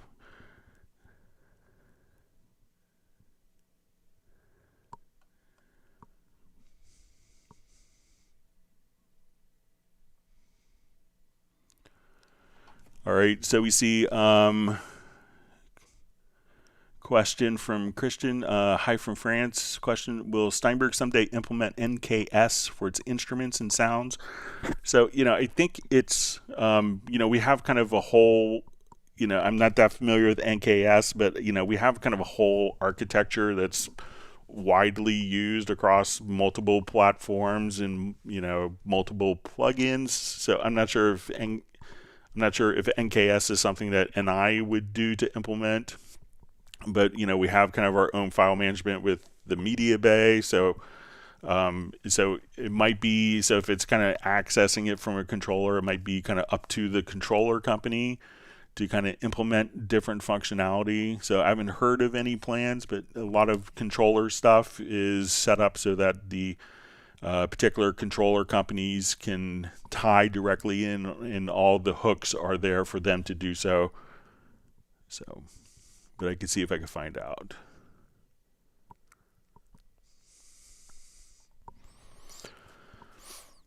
Okay, we see a question from DL White. Can we rename markers? I used to do that in 8.5. I upgraded to 12 and can't figure it out. So if we have markers here, really all you have to do is just go to the description and you could just type in the marker description here. So you do it from the field, right in the info line. So come here, and then you say, I spelled that wrong. So you could just select directly from the info line. If you go to and click on the edit key for the markers, or if you hit Control or Command plus the letter M for marker, you could just go directly into the description field and type in the descriptions, and the marker names would automatically update accordingly. So now we look at our markers and we can see just how the marker names. But if you wanted to just edit it, select the marker, go to the description and just type it in, hit enter, and you could edit the marker names just that easily.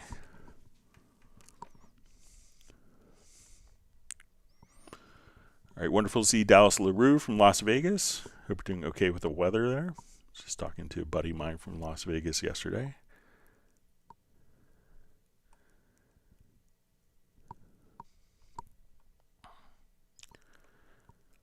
See, Volker Schmoll just says sometimes Cubase is very boring, but I like it.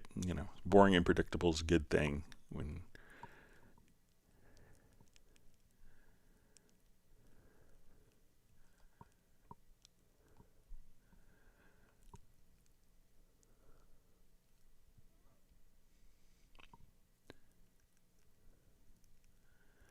All right, so we have Roger Cabo on. Thanks for joining us today. And it's wonderful to have Stefan from Sweden on. So glad you could be here with us.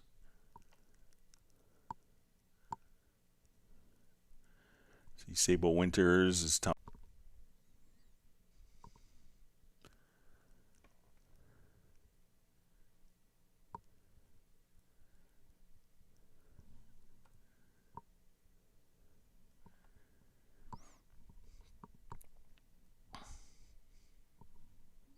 See, Michael Teams is going to fire up some burgers on a grill after Club Cubase.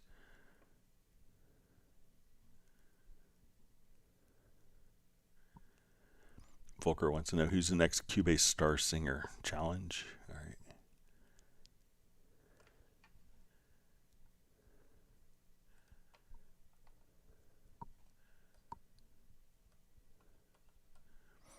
My chat field just jumped on me, so.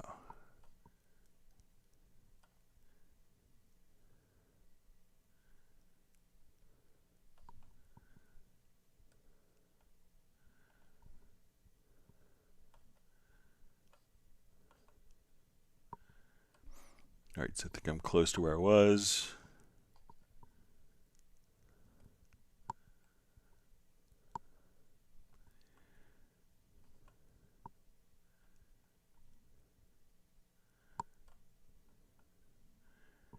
Okay, so I'm back to where I was. Sorry about that.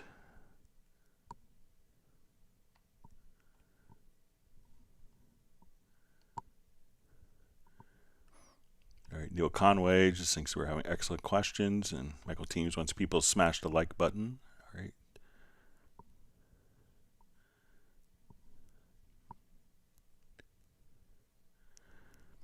You can see Neil Conway says I usually answer his next question while he shows something totally cool. So you see Heartbreak Time Machine says Cubase sampler is so powerful, and wonderful to see Gareth on. He wants people to wiggle the like. It gives me a little bit of extra energy. He's revealing my secrets again.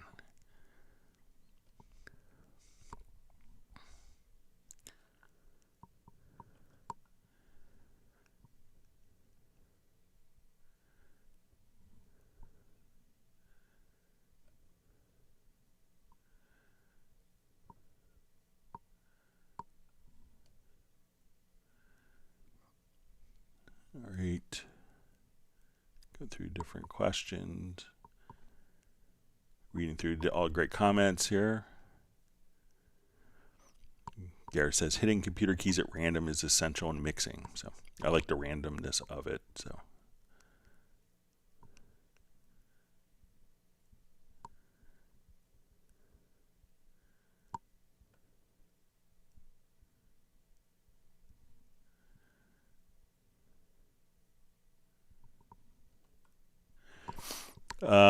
So we see, thank you so much, Greg. Do you know if Cubase will ever add a live option like Ableton Live? So, we do have a solution called VST Live, which is, so it can really depend on what your definition of a live option is. Like Hans Zimmer does a lot of the, a lot of parts from Hans Zimmer's show where, parts are being, different VST instruments are changing in real time. Different parts are, playing, and it's probably one of the more complex shows. Cubase plays a big part in that. So there's lots of people that use it live without, already. So, but you really depend what your definition of a live option is. So. But there's lots of people using Cubase for live concerts. But Steinberg does have VST Live, which will allow you to, play back audio tracks, do all the switching of different keyboard parts, and, handle all the transitions between patch changes. It can output 6 different video streams. It could send lyrics and chords to like your iPad. It could record the show, so there's all sorts of great stuff that's also available in VST Live. So if you haven't checked that out, play around with it some. Yeah, I think there's a trial version that you could check out.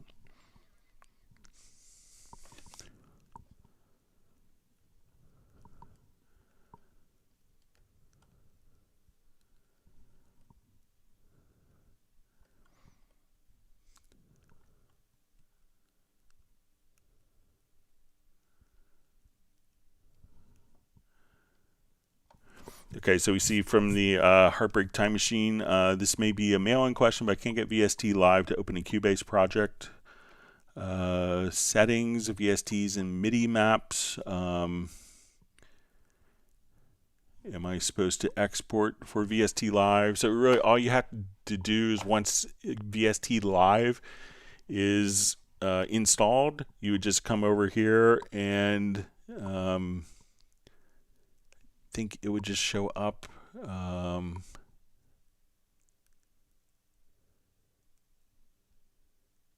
It could be it maybe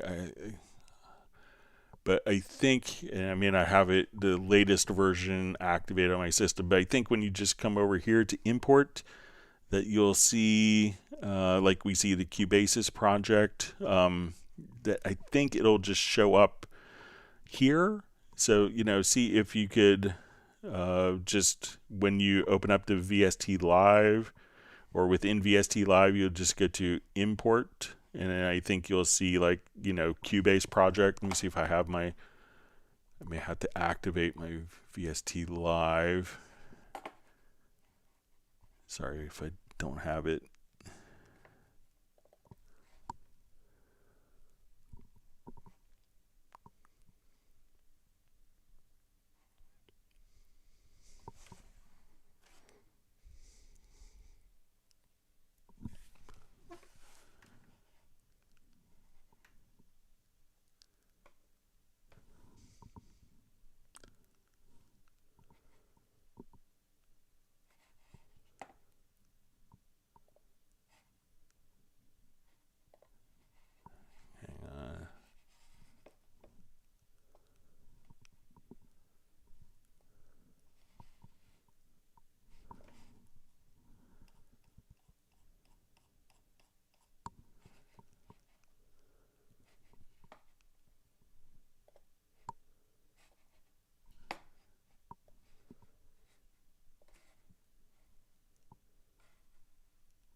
Okay, so let me just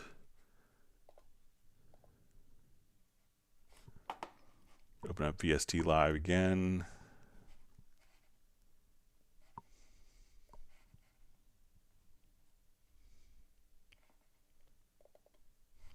Yeah, I just did a gig this weekend where VST Live could have made my friend's life so much easier trying to get like 6 systems all working together. So I think I'll show it to him.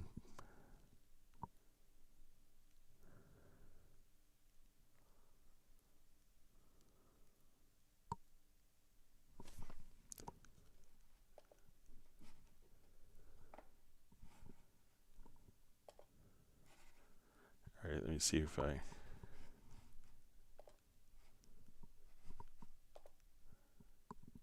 Let's see if I can activate it here real quick.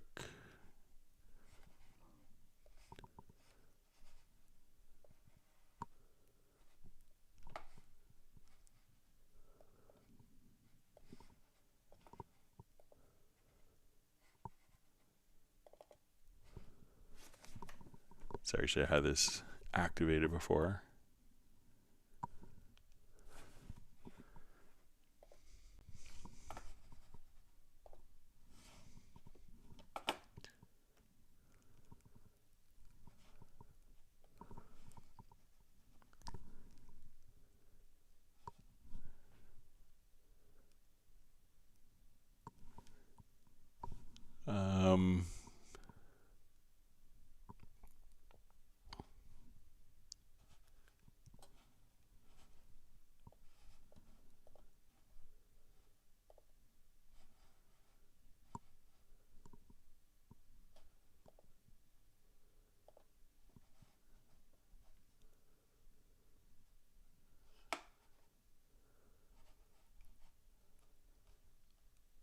All right, let me just see if we get this going quickly here. If not, we'll do it on Friday's live stream.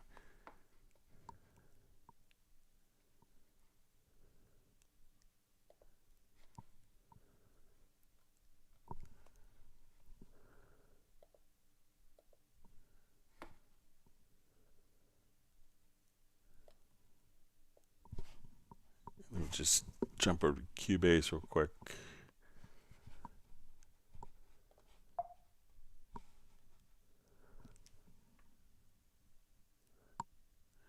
Yeah, I'll do it on Friday's live stream. I'll get everything kind of sorted out so we can show you how to do that. Sorry about that.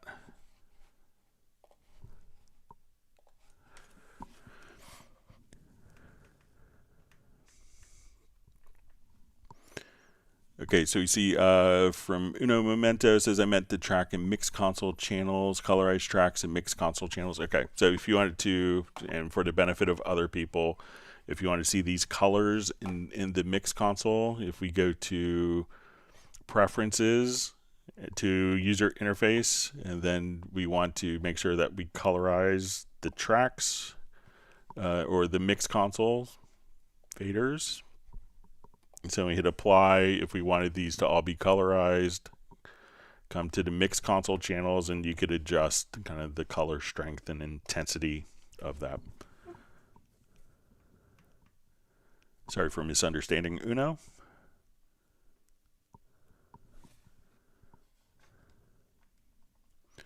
All right, so Michael Teams has granted my family and myself 1 gallon of amaretto chocolate ice cream. That sounds good. My son will appreciate it. He's at Eco Engineering Camp this week. Okay, so we have a question from Welcome Dudes. Hi, Greg. To use the control room, what could be the audio settings? Thanks. So really all you need is when you go to your audio connections, generally, and even if you have only a stereo out, there's a lot of great functions in the control room to access. So if we come over to our stereo output here, and this seems counterintuitive at first, we want to set this to not connected. We want to go to the control room. You want to make sure that it's activated. So you may just have to turn on the control room. Now that it's active, you want to right click and you could add a monitor. So I have these for my Yamaha HS7s, and this is where I take the output from my audio interface.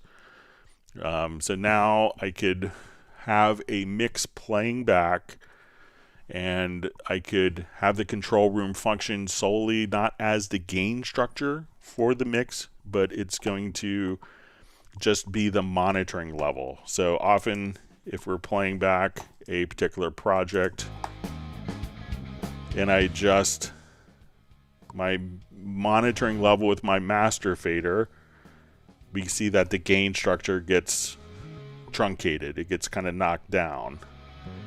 So to avoid that, we could just use this as our monitoring volume without affecting the gain structure, even if we're not utilizing anything, anything for headphones or, different speaker switching.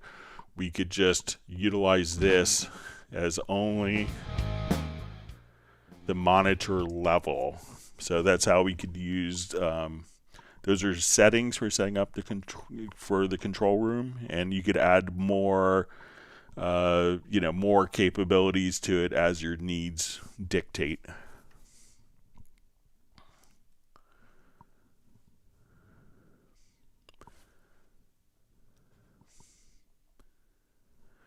And, with the control room, if we have, the audio routed through the control room and the outputs, the audio is basically being sent out twice. And so you could adjust the volumes, like something's a little different, but I still hear it. So that's why we choose to select the outputs to not be connected. And that way we could just route all the audio out through the control room.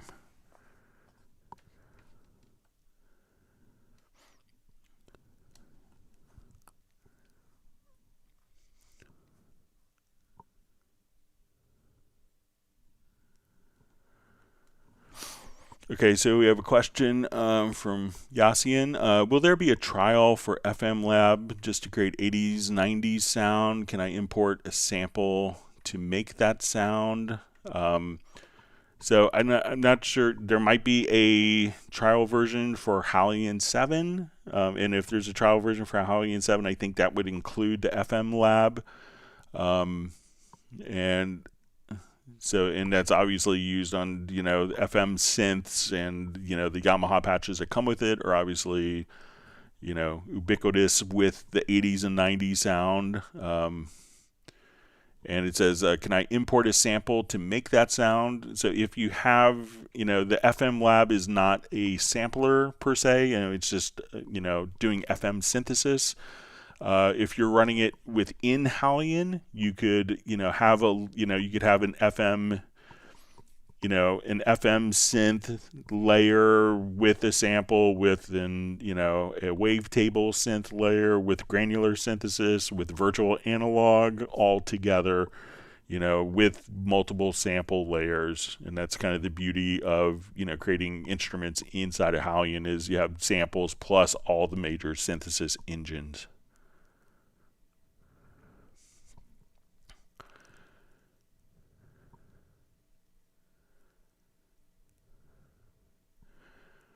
Okay, so we see a question from Plastic People Records.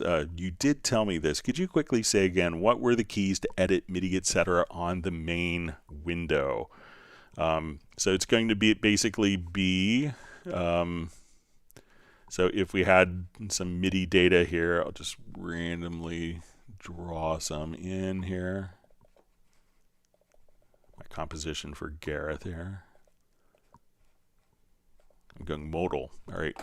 So if I wanted to see this on the main window, it's just going to be Control or Command plus Shift and then the letter I.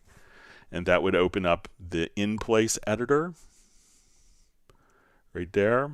So at this point, you could just simply Control or Command plus Shift and the letter I. So think I for in-place.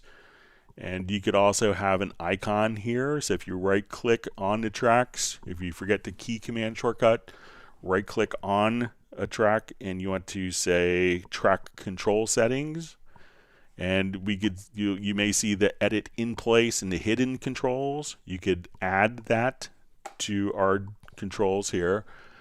And now at this point we could just open and close the in place editor right from there. So and you could place that kind of wherever you want it to. So you can open up the in-place editor, close it, and if you want to close it from within the editor and you forgot the keyboard shortcut, you could just double-click on the bottom zone, and that would kind of tuck the in-place editor away.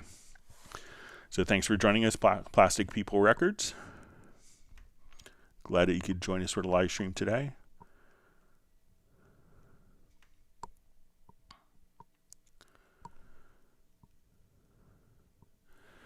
Okay, so we have the artist known as Love says, working on recording old stereo audio that has audio dropouts on either the left or right. Do you have any ideas that can help? Nuendo 12, spectral layers 10.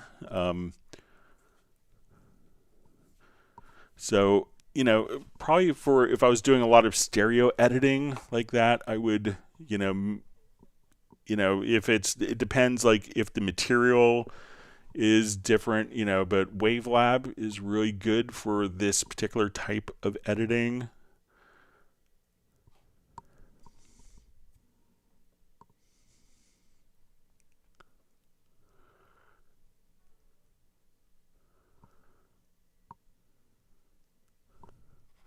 So let's say I wanted to, and what Wavelab is really good at is, its focus is kind of like a, stereo editor. So if I wanted to, just select, let's say I had to drop out here and we were just kind of playing it, and I'm not sure. Yeah, let me just check playback here. So.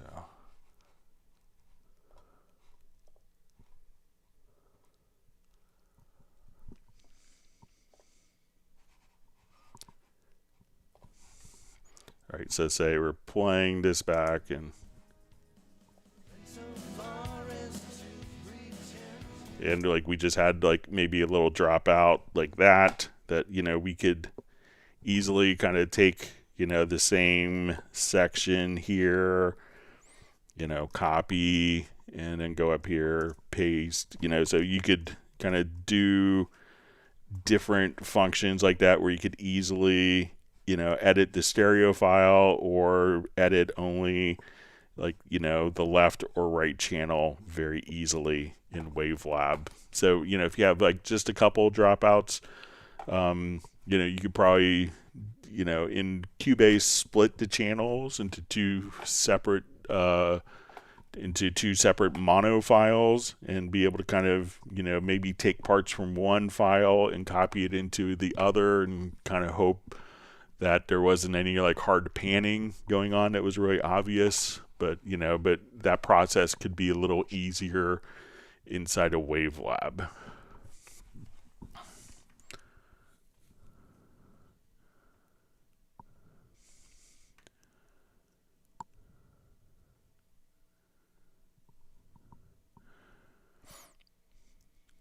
Okay, so we have a question from Patrick Manuel A. Says, Greg, pre-question on group automation. Can I use any parameter to do automation like in third-party plugins, modulation, reverbs? Does it work? So, if we wanted to take, any parameter is automatable. So let's say I have on group automation, so let's say if I have this, I'll just add a group channel. So let's say on this group channel, I wanted to put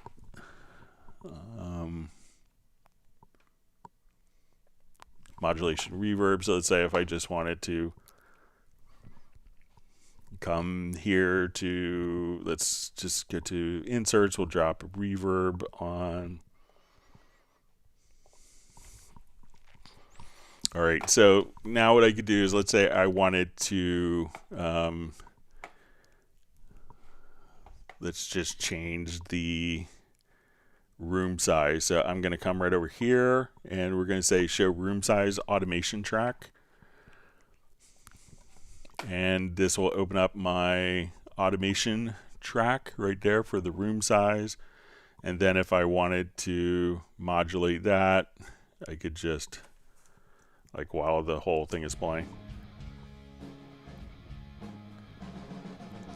And we could just see that the room size will just be modulating.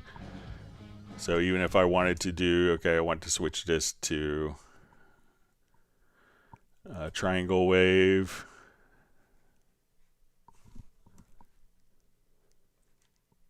So let's say I want to do that rate.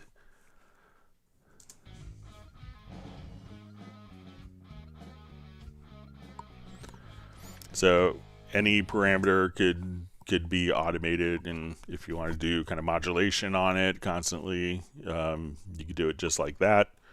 And with VST3 plugins, again, you can just come over to any of the parameters and you could right click and say show reverb delay automation. And if your VST3 plugin doesn't do that, it's because the company didn't do it right, probably. So, but that is a available function for everything. So let me know if that's kind of what you want to do, Patrick.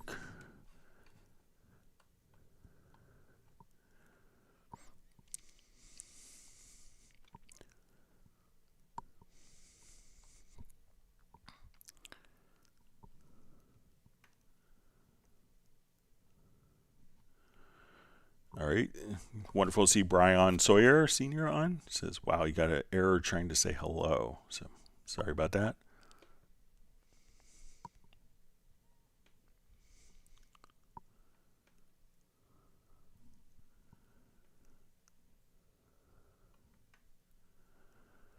All right, so we have Randall Allen just saying hello. So thanks for joining us today.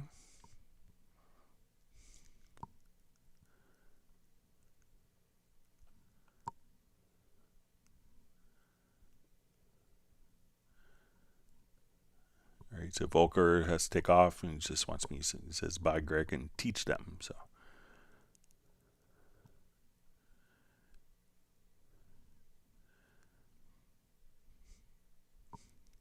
See, from Jazz Dude just says Greg's Hangouts are much cheaper than the Berkeley courses. But my friend Kevin does the Berkeley courses, so he's been a long time friend, a great, incredibly talented guy who does a lot of work with has done a tremendous amount of work over the last 15 years with AR Raman, so being his kind of right-hand technical person.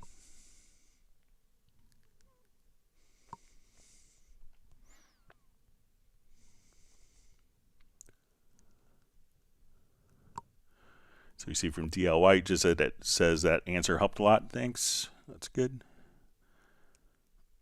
You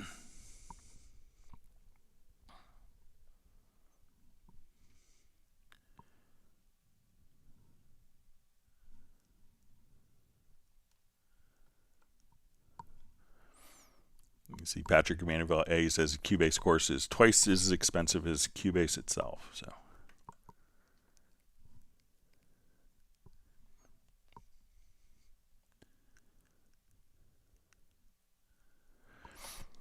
All right, so we see from Gerald Ely says, Greg, the Alt-V paste tip, is that Option-V for Mac? So yeah, I'm sorry, I always try to mention both platforms.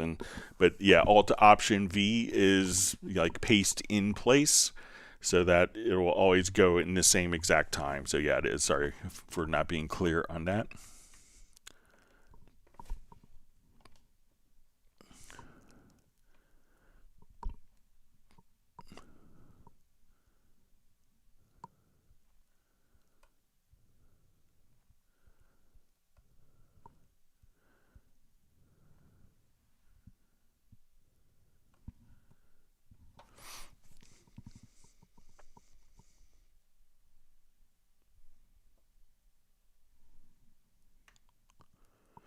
All right, so we see from Patrick says, Greg, thank you. Our live chats are far more better than anything.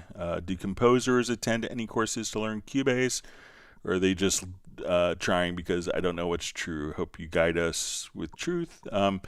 So we have a number of composers that are, on here. A lot of them will watch it kind of after the fact. It's kind of a lot of times for a lot of people, I know in the U.S. this is kind of when they're doing more of their work composing during the day, but we have lots of composers watch these. Like I got a really nice compliment from Pinar Toprak, that she really, enjoys watching them, just kind of puts them on in the background and will catch a tip.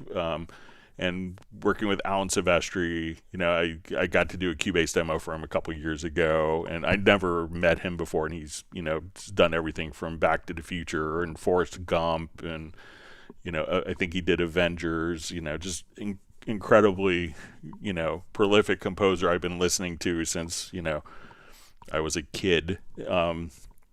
And, he was just like, so meeting him on his Zoom, he's like, oh, Greg, I'm your biggest fan. So, it was like such a thrill for me. So a lot of composers will watch these as well. So.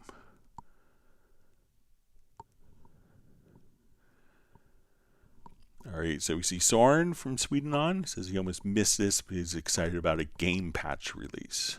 All right. All right, wonderful to see Mark Winslow saying aloha to everyone from Hawaii. Glad you could be with us today.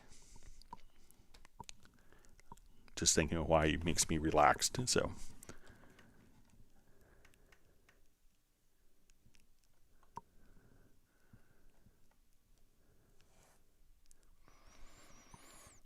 All right, so we see Randall Allen. What are the effects of mastering your music? So I'm not sure if it's, if you want to know what effects are often used for mastering. So a lot of times it may be like, careful EQ and dynamics, but let's say if we're, I'll just revert this. I think that might be what the question is. Generally the effects of mastering could be, it could, polish the recording, especially if you're releasing like maybe a whole album worth of material, to kind of have that consistency from track to track, to check the transitions, to make sure that this track isn't louder or softer when you're listening to it, or this one doesn't sound completely different unintentionally, to kind of have a cohesive like presentation. So those are often like the effects of mastering. But if you wanted to know like which plugins, like often it's going to be, very, touches of EQ like frequency.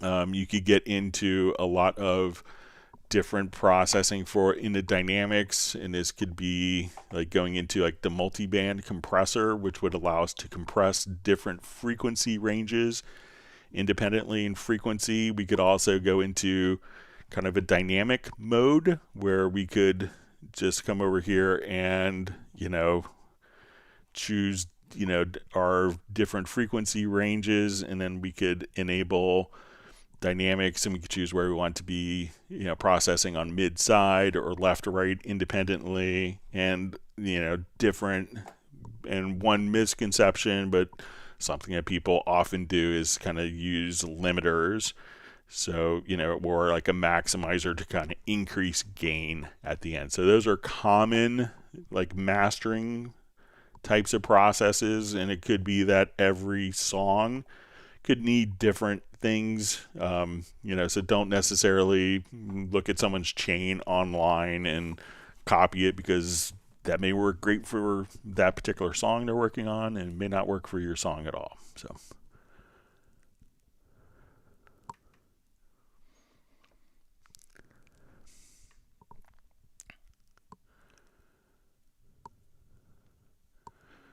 always wonderful to see Mark Rabin from Montana on. So glad you could join us.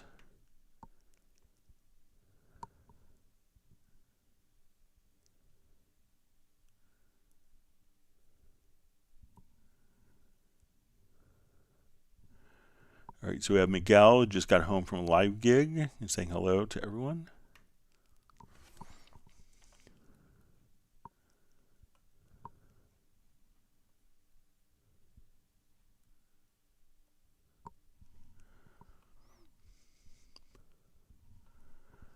All right, sorry, my chat field just jumped on me.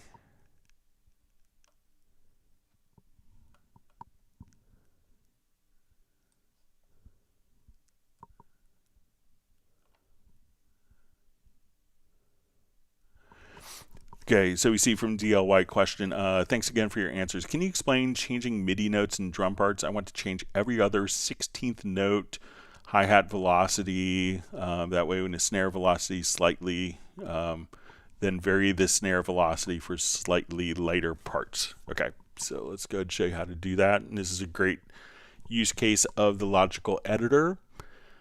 So we'll just...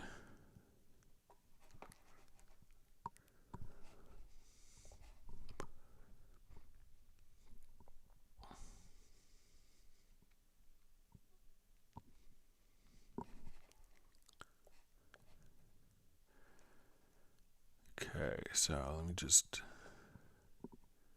let's program just a terrible drum beat to start with.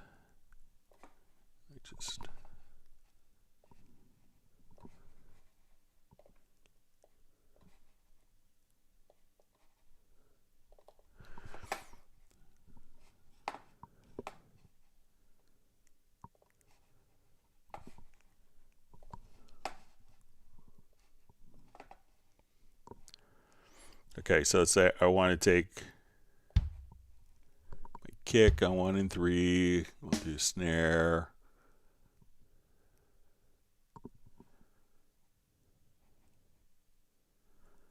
On 2 and 4, and let's just put in some quick hi-hats here. So we'll just... All right, so now we listen to this lovely drum pattern.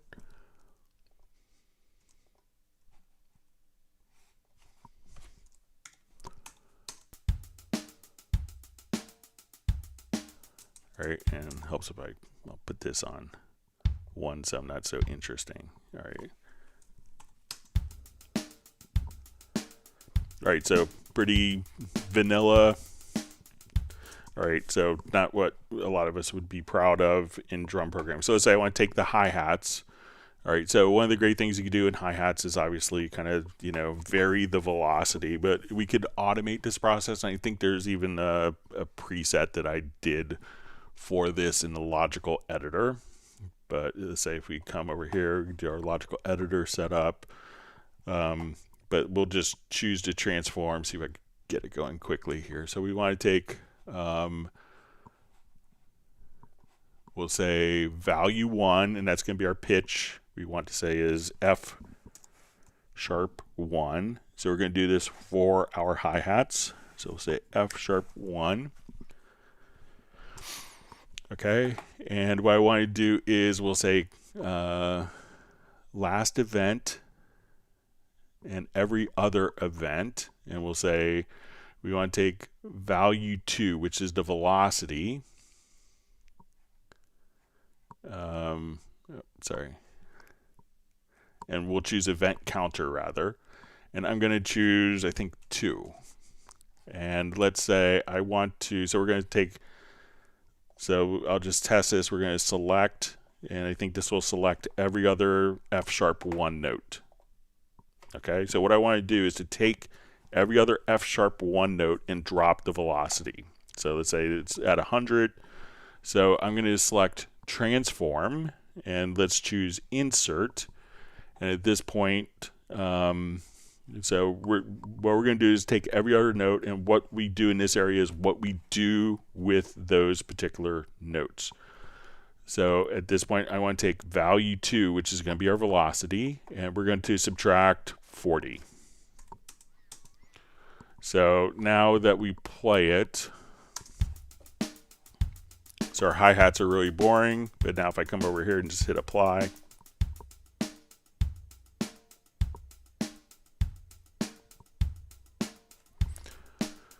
so, and you could also do this, like let's say I want to do this maybe, let's say we want to do kind of maybe a shuffle.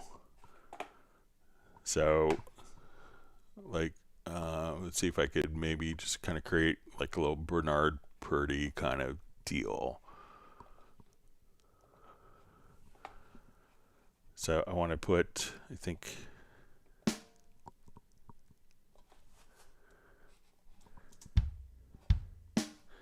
all right, so let's say I do this, and now on my hi-hat, I want to put in like 8th note triplets.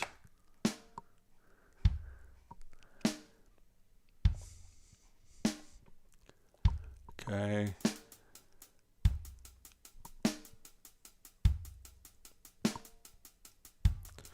You know, so if we wanted to say,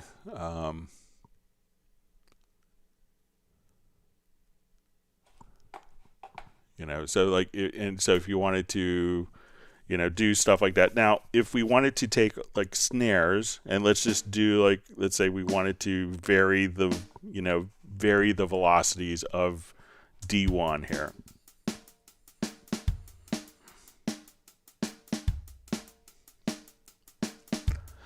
So let's say I want to vary the velocity of D1. So we'll go to the MIDI. So, and just to look at this again, we'll go to the logical editor. So you could see what we did for the hi-hats previously. So we want to transform F sharp 1s, every other note, and we want to decrease value 2, which is the velocity, and that's part of the MIDI message. So MIDI notes, value 1 is going to be pitch, value 2 is velocity, value 3 is note off velocity. And there's a guide in the Cubase manual for this. So let's say now I want this to be D1, and what I want to do to the velocity is not subtract, but I want to set random values. So we'll say, let's set random values between 80 and 110. So now when we look at, I run this, we'll look at the velocity values. They're going to be indicated here. And as I hit apply, we'll make sure it's going to be, and I'm going to take off the event counter. I don't need that. So we do this, and now we could just randomize. We can see the velocities here. As we hit apply, will just be randomized between these particular values. So like I say, I want it to be between 60 and 110. So this way you could just randomize the velocities just of those, just of your snare drums. So some great tips that you can do with the logical editor, and then you could call up the logical editor presets just to have access to it. So let me know if that's helpful.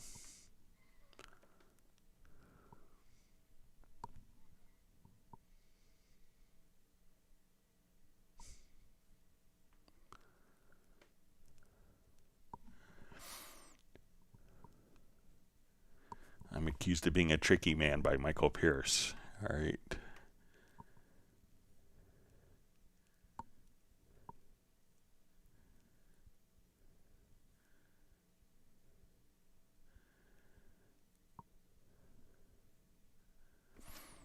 All right.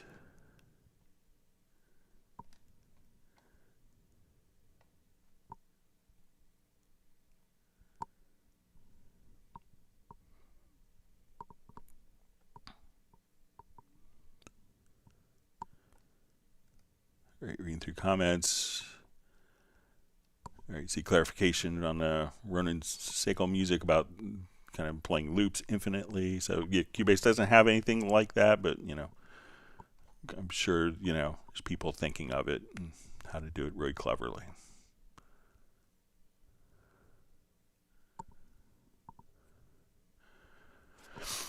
All right, so we have a question from this Ninja Scared. Say I'm working on a project, but I came up with 2 different ideas. Is there a way to save one idea, say it's audio, to a new project?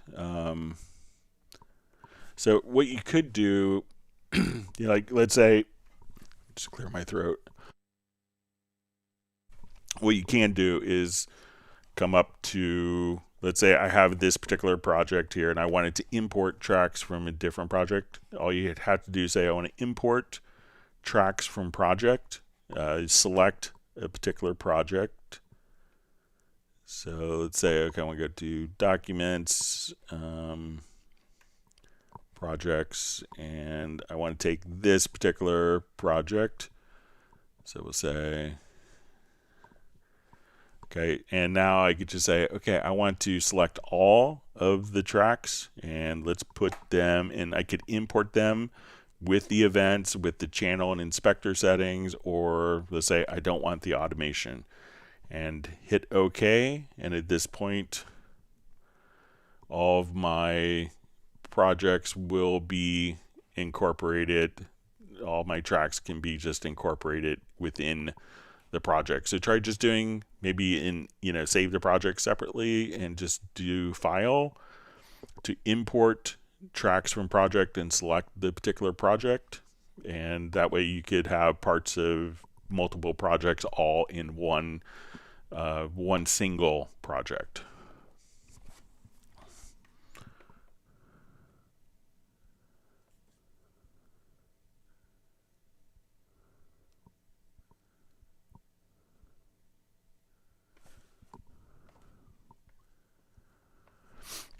So we see this Ninja Scared. It says, any workaround for Cubase not recording the audio from my motif as an external instrument? The MIDI is recorded, but the audio playback is silent. So, you know, if you could tell us how you have the particular, you know, channel, you know, how you have the routing. So sometimes people will hook up the USB cable and that transmits the MIDI, but it's not necessarily transmitting the audio over the USB cable, depending on your settings.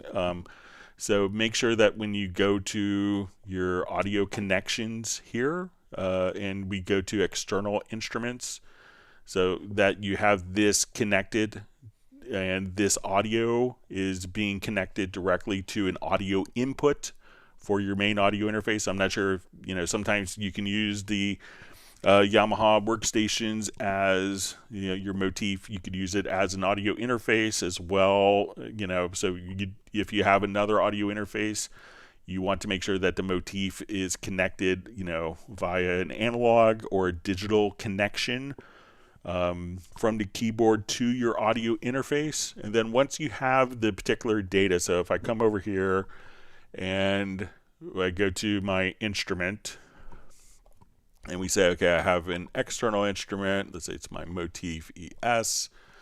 I come over, we have this set up, and we have MIDI data. You know, you should be able to, you know, if you have MIDI notes here, you know, just to select the track and do a render in place. So you don't necessarily, if all the all the patching is correct, you could do a render in place, and that will in real time play back and capture the audio. But make sure that when you go to your audio connections that you have kind of a valid, that the connection port for your motif is going into your primary audio interface that Cubase is using.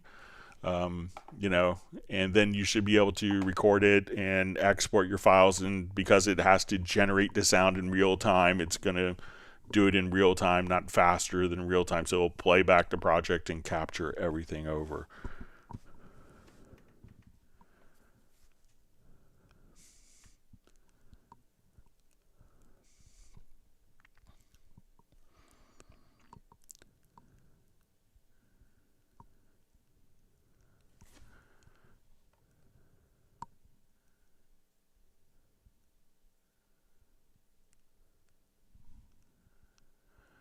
All right, so we see Spencer B says, I'm finding when I have zoom on selected track enabled, Cubase often reacts with the opposite effect. When I select a track, it gets smaller. Is there some way to adjust this? Okay, so let's say if we'll go here. All right, so I think it could depend, like maybe if everything is, like when you zoom in, that the zoom status is maybe smaller. So let's say I have Enlarge selected track enabled from this function, and let's say I have this set, and let's say if I manually made it much smaller. So let's say if I come here, and now when I select a track, it'll be smaller. So just grab the bottom handle and then resize the selected track, and then when you click, the track will be kind of larger. So it kind of depends on what size the track, like if you zoomed it, if you changed the vertical size of it, then when you select another track, it gets smaller. So just kind of, you'll move the cursor to the bottom area of the selected track, make it larger, and then it will enlarge the selected track probably and work as you expect. So give that a try and let me know if it works for you, Spencer. David M has somehow bent his dongle. It's hard to bend your Steinberg licensing, but sorry to hear that.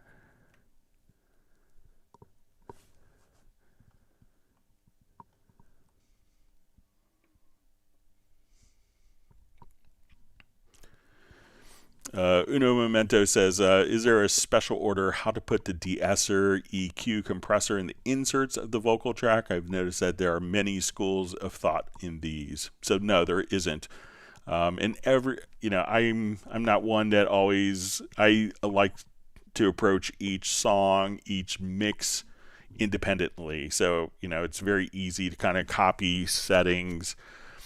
And I think that this situation that's working for someone on YouTube would work for you, and it could be completely different use cases and different functions that you're trying to solve. And that's what is going on, with your project. And each project will kind of do different, we'll provide different opportunities to try. So if it sounds great, don't worry about the order. Who cares? Anyone that's buying the song, do I care what the order was on Dark Side of the Moon? No, it sounds great. So if it sounds good, it's good. I think it's a good Count Basie quote.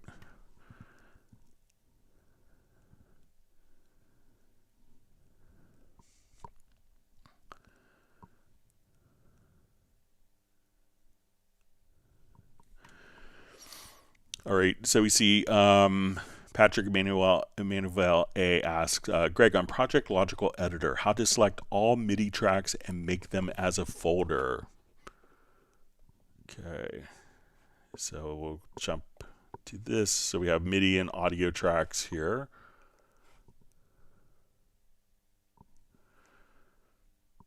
Okay, so we have a combination, as we can see. So we'll go to Project Logical Editor.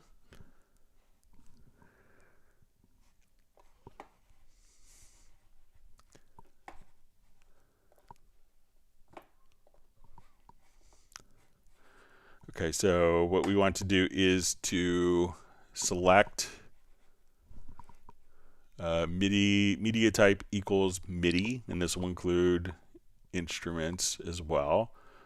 So we're going to select that, and then we're going to say move selected tracks to new folder.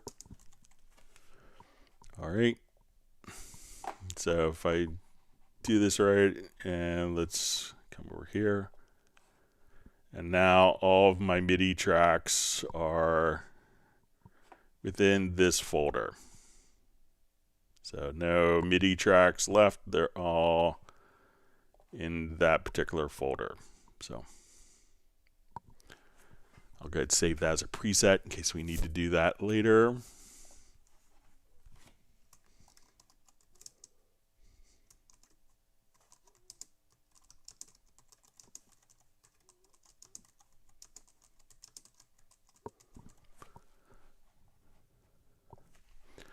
So at this point, again, select all MIDI tracks, and we want to, on the post process command, just choose tracks to folder. So give that a try, Patrick.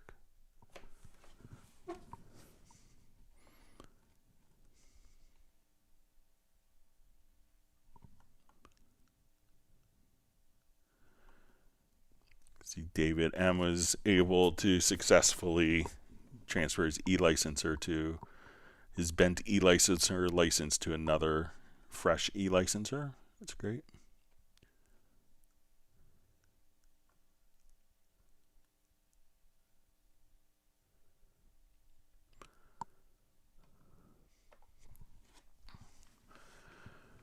All right, so we have a question from Voyager 4. Is it possible to automatically mute the effects when the song is stopped so that I can speak to the singer without hearing him/her without the reverb?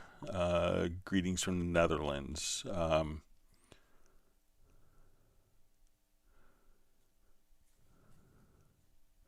right, so we might be able to do this with like a macro. So let's see.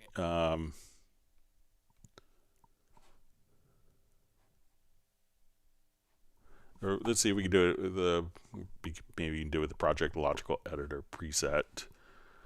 So let's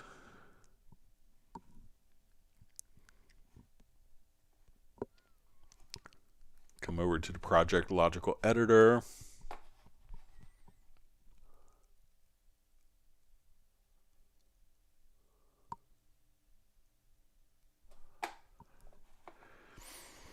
Okay, so we want to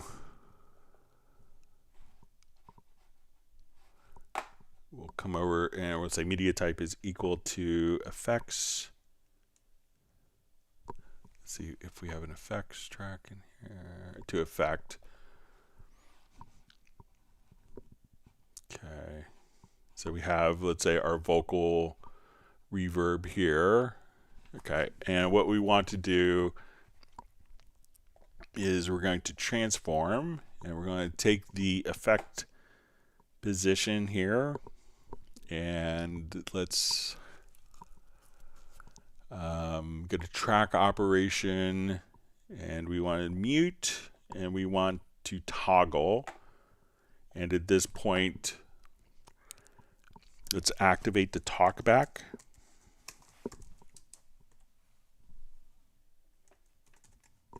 Sorry, let me just.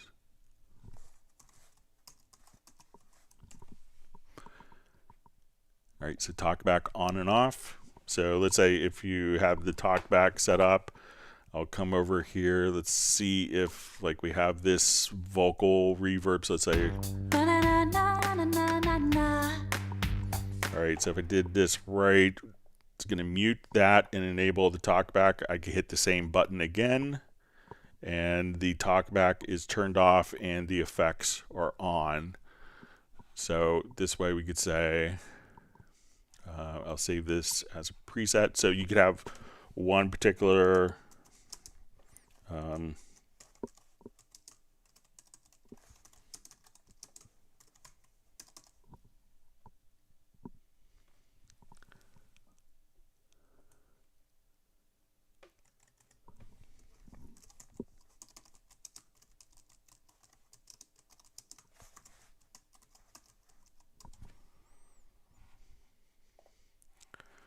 So this way we could just say, okay, the effects are on. Once we have this, you could go over to key commands and assign a key command to it. So, and you'd see it under the project logical editor. And we'll say, we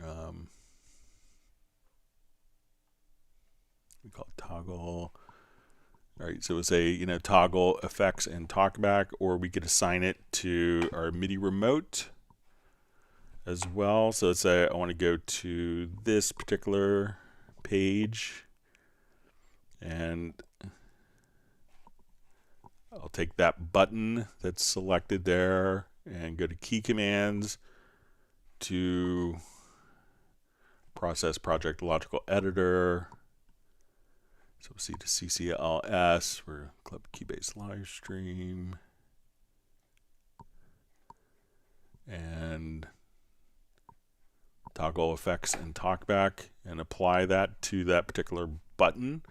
So while you're tracking, and you see this is our reverb from the vocal here, like to hit that button, communicate with the singer. All the effects are like the effects are muted, and then at that point we could just hit the same button again to go back to turn off TalkBack, and the effects are back on. So let me know if that's helpful.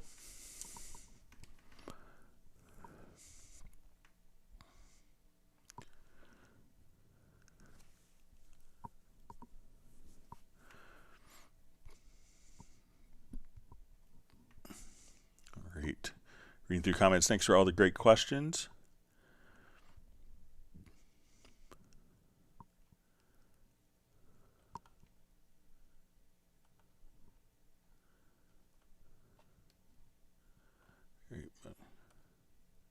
My chat field just jumped.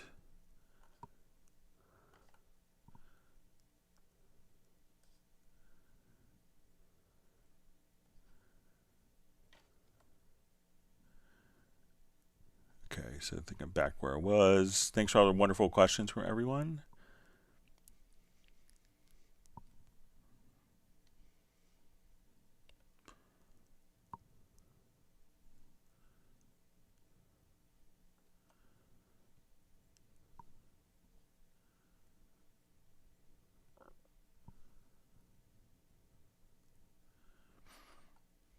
All right.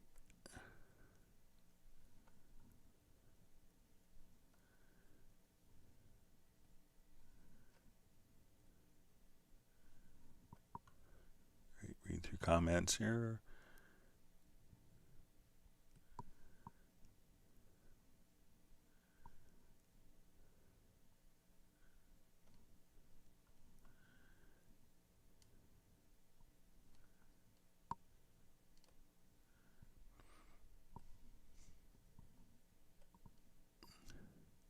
You see a great discussion of film scores.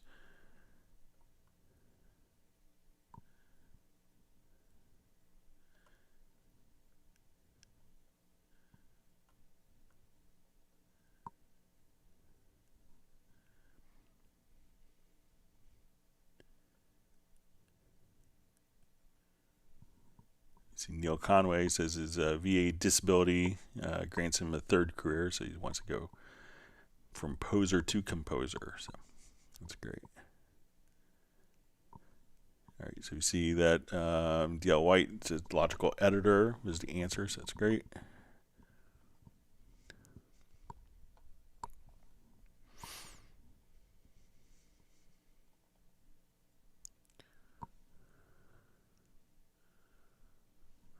All right, so Michael Pierce has graced us with his soup recipe. So 1.5 pounds of leeks, sweat in oil, butter, add 2 times beans, cannelloni / butter, stock, simmer for 10, spinach and garlic, simmer for 5, blitz with cream of choice and season. Michael always gives the best soup recipes.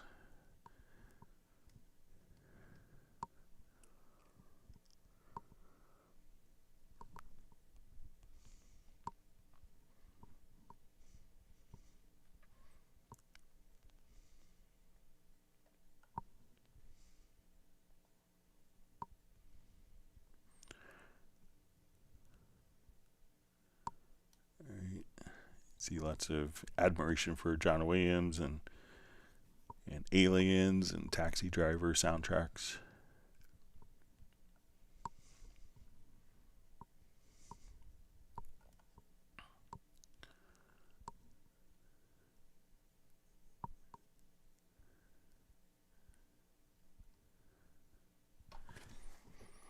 All right, still reading through different comments here.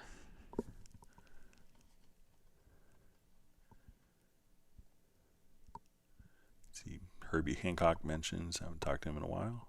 Really, such a great guy.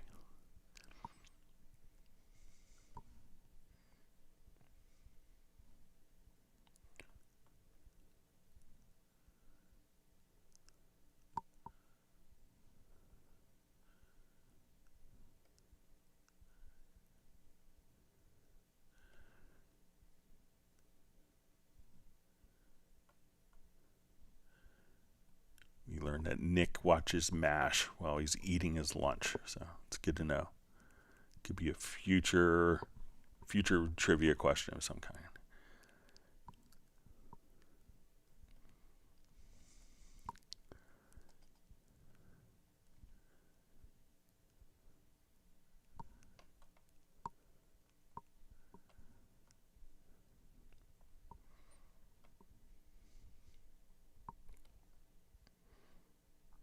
Still reading through comments. Lots of great discussion of soundtracks of movie and TV shows.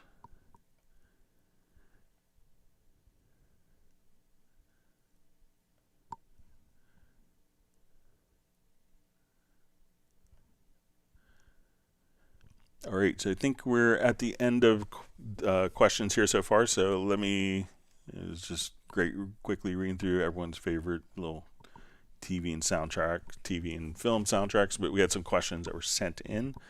So let's go ahead and get to that before it gets too late.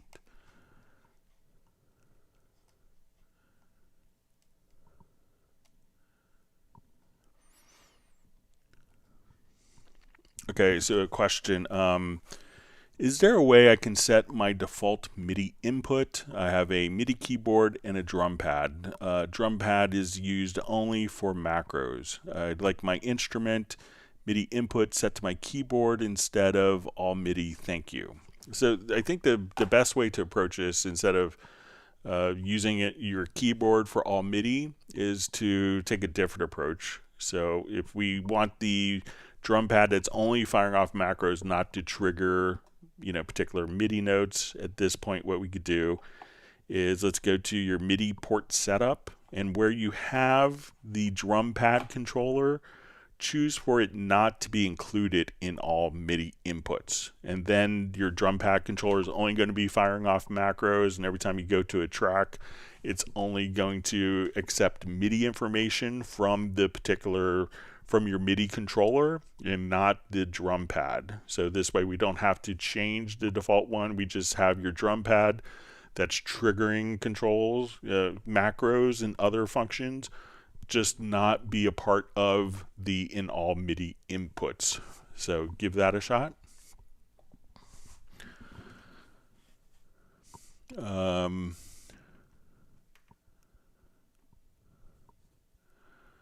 Okay, and I think this is a question from Fridays where we had to end a little bit early for the Zoom meetup, and I believe this was from Tim Weinheimer.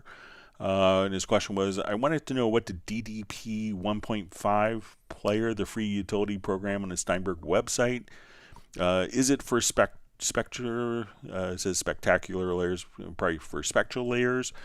So what the DDP is, it's basically, we could think of a DDP as kind of like the data set that CDs are kind of manufactured from. So DDP stands, I believe it's Disk Description Protocol. So that's kind of like one file that has all the information, like the titles, any CD text, all the red book CD burning information.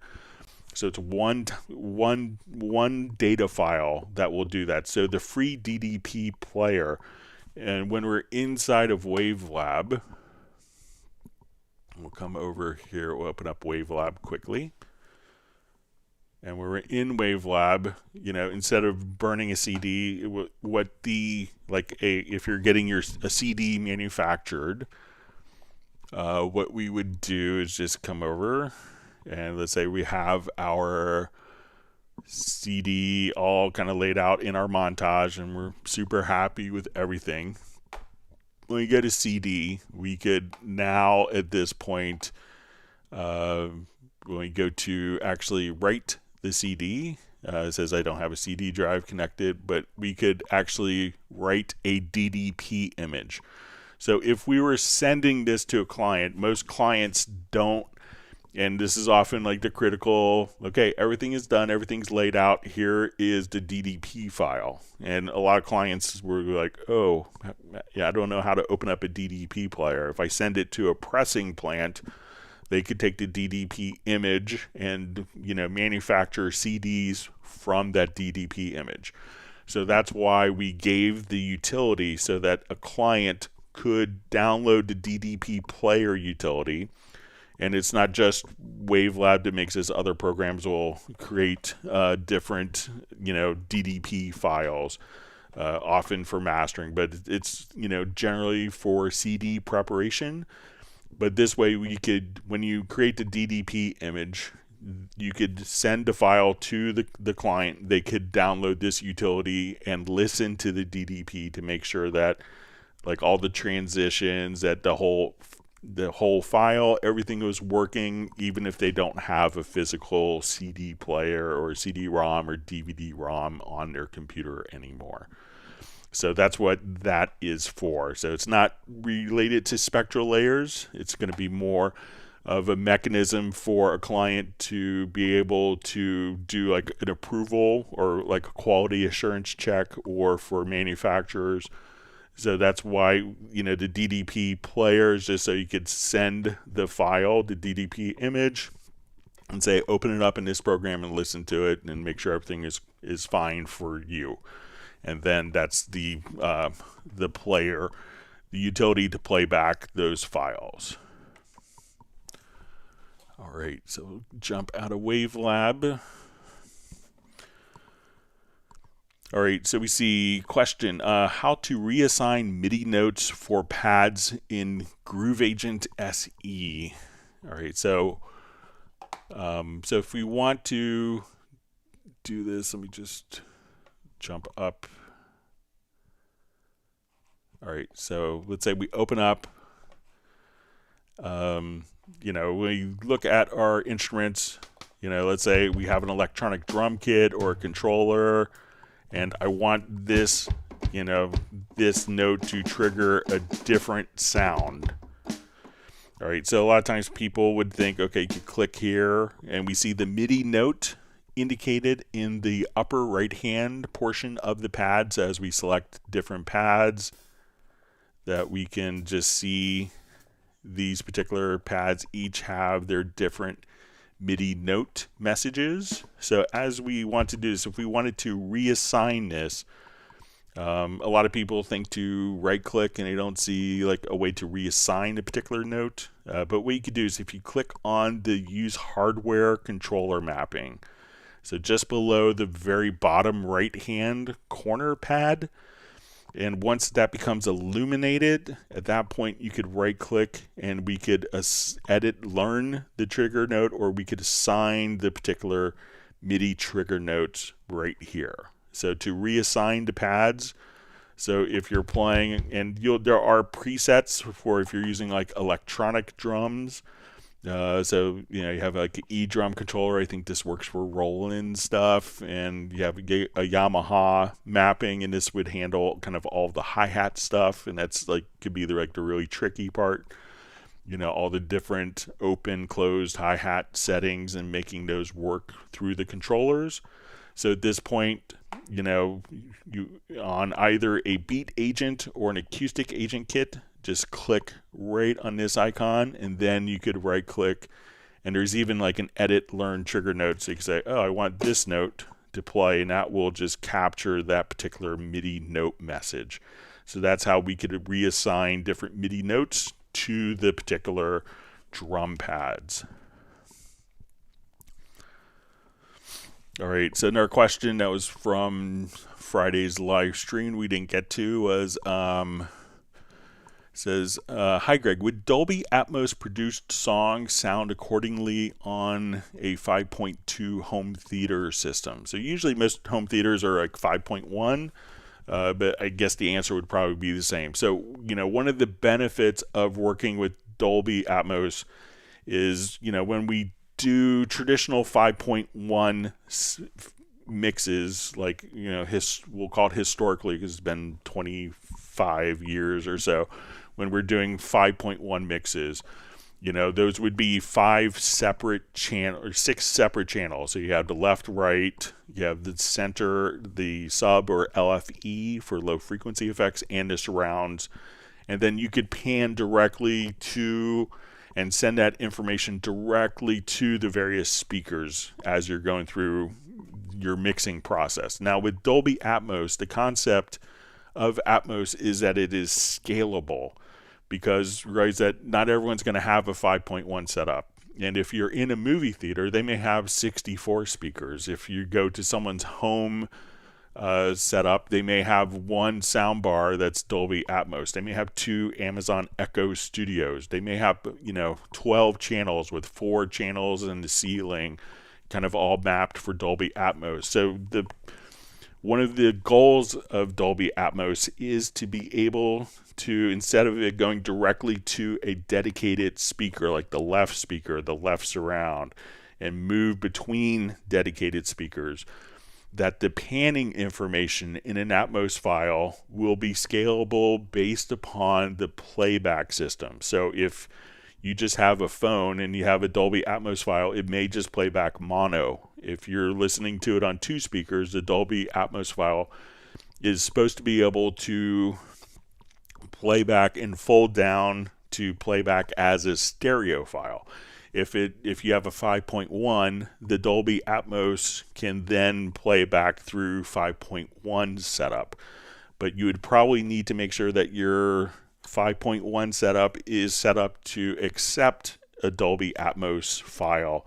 And then as your speakers, if you have 64 speakers down to, 6 or 12 or 1, that the Dolby Atmos would take the different panning changes between the different speakers in surround and height, and then reallocate those particular pannings to whatever speaker configuration you have. But you probably have to make sure that your receiver is capable of, accepting Dolby Atmos, and then it should be able to kind of scale down to your 5.1 system at home.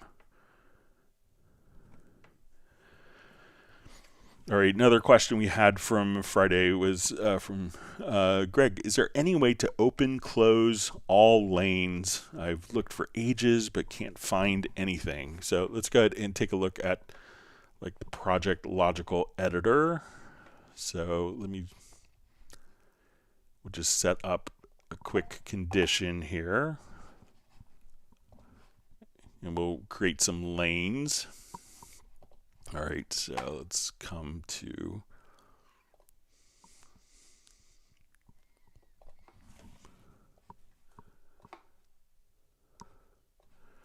all right, so we'll arm record in all of these.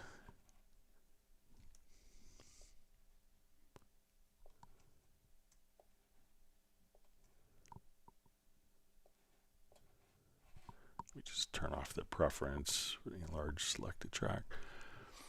Okay, so let's say at this point we'll do a couple passes.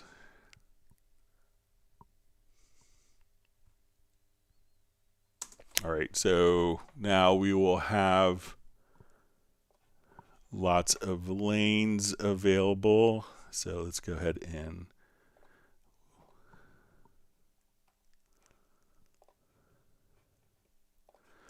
okay, so we have lots of lanes open. So if we want to, and again, we can just come over to Project Logical Editor. Let's go to Setup.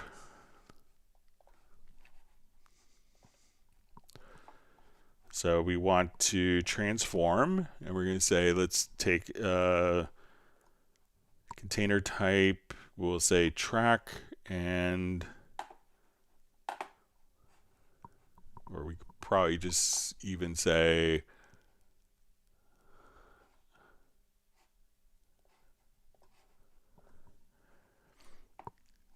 okay, so let's take our container type track, and let's say we want to go to property, or track operation rather, and then we're going to say lanes active, and then we could just choose toggle. So now if I wanted to close all lanes, open all lanes, we could do it just like that. So that's how you could open and close. Let me clear my throat. So that's how we could open and close all lanes. And if we wanted to take it a step further and say I only want to open up lanes on selected tracks, we could just add a line where we could say the property, we'll say property is set to a track is selected. So now it's only going to open the lanes on the selected track. If we have kind of multiple track lanes and we wanted to close all track lanes, at this point I'll remove that second step. So we could just say I want to just, instead of toggling it back and forth, I wanted to close all lanes, or we wanted to enable all lanes on all tracks. So, or if you choose toggle, you could open and close all lanes on all tracks like that. So try with the project logical editor, and you can set up different conditions depending exactly what you want to do.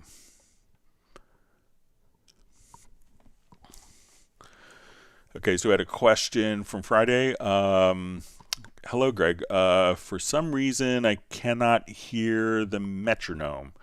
How can I activate? So a lot of times when I get this, people may be utilizing the control room. So let's say if we have our metronome, we hit C, and it looks like, we should be hearing the metronome. It's like, why am I not hearing the metronome? So sometimes when you go into the control room, you'll see this main tab.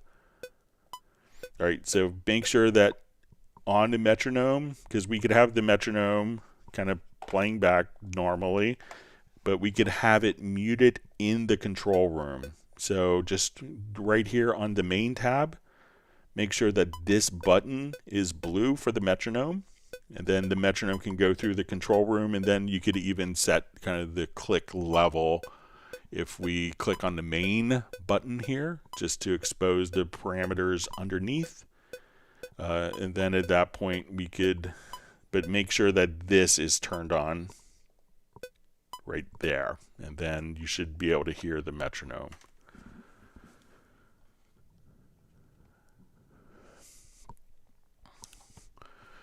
All right, so we see, and I think we may have a quick project set up for this. So let's see if I still have it. All right, so this question is, hi Steinberg team, thank you for your creation of Cubase. Since Cubase 10 release, there is one feature that was removed, missing, revision since Cubase 9. The feature is the key command and ability to open track inserts. Open, close track insert 1, open, close track insert 2, 3, 4, 5, 6, 7, 8, 9, 10, etc. All right. So this was programmable in the original MIDI device editor, and its return has not been programmed to its new MIDI control editor in the lower panel.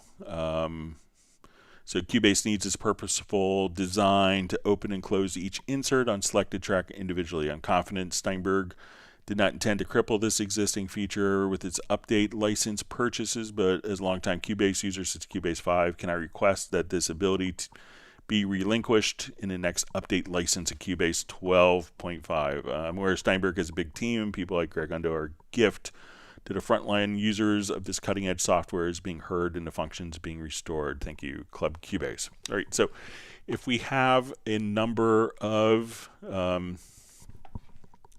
different functions, so and I think if we go to our studio setup. So while it's not directly in the MIDI remote in the same way, but we can go to a generic remote. So let's say I want to go to this. I'm going to set up my input output. So it's still available in the generic remote. So what we would do is say, okay, I want this, I'll just transmit just a MIDI note. So I'm going to learn this MIDI note, and we're going to go to mixer, and then we'll say device, or go to selected, and then we'll say, okay, we'll go to, let me just start with, I'm just going to select a track that has some inserts on it. So you may have to have a track with inserts on it. So let's say I'll again come over here. So let's go to our studio setup again. All right, so we're going to go to our selected channel. And now that this selected channel has inserts, we'll go to insert.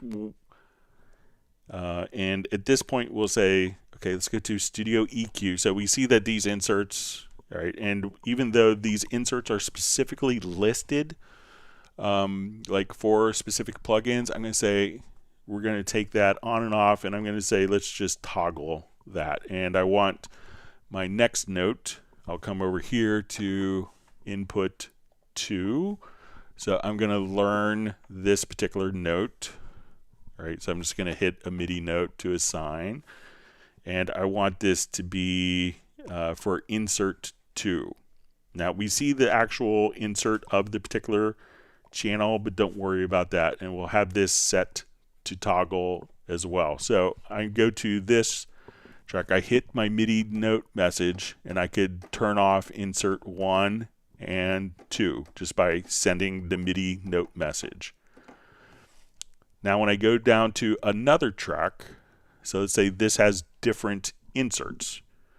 So now when I still hit the same keys, it's going to bypass inserts 1 and 2, again using the generic remote. So you could assign the generic remote, you could have all 16 inserts available. Just load up a dummy track, assign the selected channels in the MIDI remote. So again, we want to take the note on, whatever MIDI message that you want to trigger, and then we want it to be under, so fader 1 is fader 1 here, fader 2, and we want this to be again under mixer for devices. We want selected for the channel category, and then we could do inserts 1 through 16 if you wanted to. Now what happens in the MIDI remote, and I'll make sure, I'm going to be going to Hamburg next month, so I'll make sure to kind of bring this point up to them again. But what you can do is come over, and within the generic remote here, I will say let's take this particular button. So what I want to do, we will go to selected track. Then I think if we go to inserts, viewer, we could go to actions. So what we could do is just say we want to do the next insert slot. So I'm going to select the button, assign that. I'm going to select the button below that, and we'll do the previous insert effect. And then I could come over here and hit edit plugin, and we'll apply mapping. So now this doesn't allow us to necessarily go to directly to insert 7. So it doesn't allow us to go to a specific insert slot. But what you can do is, as I will come to the top here, and then I'll open up the insert, so we see, okay, I'm on a compressor. I will go up. And if I have this down, then I could open up the magneto, and I could open up, so I could still open up all the effects, but it's not necessarily input 1, insert 1, 2, 3, 4. So I can't necessarily say let's go to insert 3 immediately. You can still do it in a generic remote, but if I go to the next channel with different insert effects, I could open it up, say, okay, let's come over here, and we could open and close the various kind of plugins as we're working with it here directly. So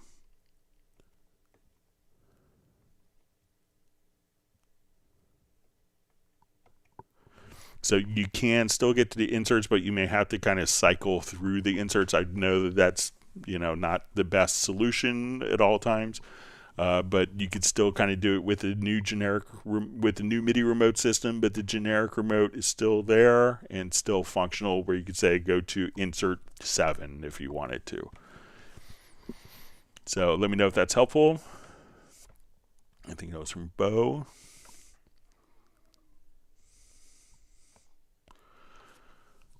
All right. So we see question. Hi, I missed yesterday's live stream, sadly, but I was hoping you could help me answer this question. I'm wondering if it's possible to have Cubase auto switch the input-output from audio interface to MacBook speakers, headphones when I unplug. Sometimes I like to check some work when I travel without connecting to the audio interface. Do I have to manually select the headphones output and buffer each time, or is there a faster automatic way?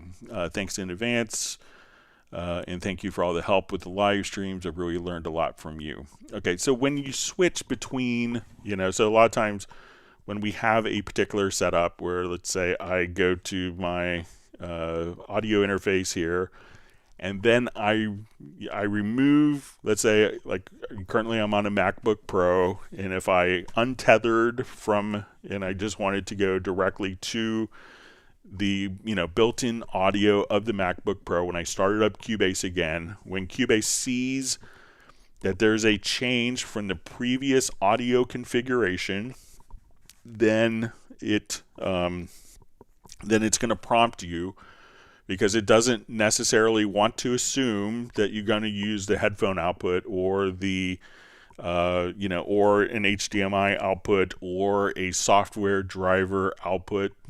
So let's say like I do tutorial videos using Telestream, and when I want to capture that, there's a driver, there's an audio driver for Telestream to capture the audio. So depending on what system that you have set up, and and what drivers are available, all those drivers will be selectable. And I think that's the so you could choose the built-in audio, and then and this is kind of a bummer with the MacBook.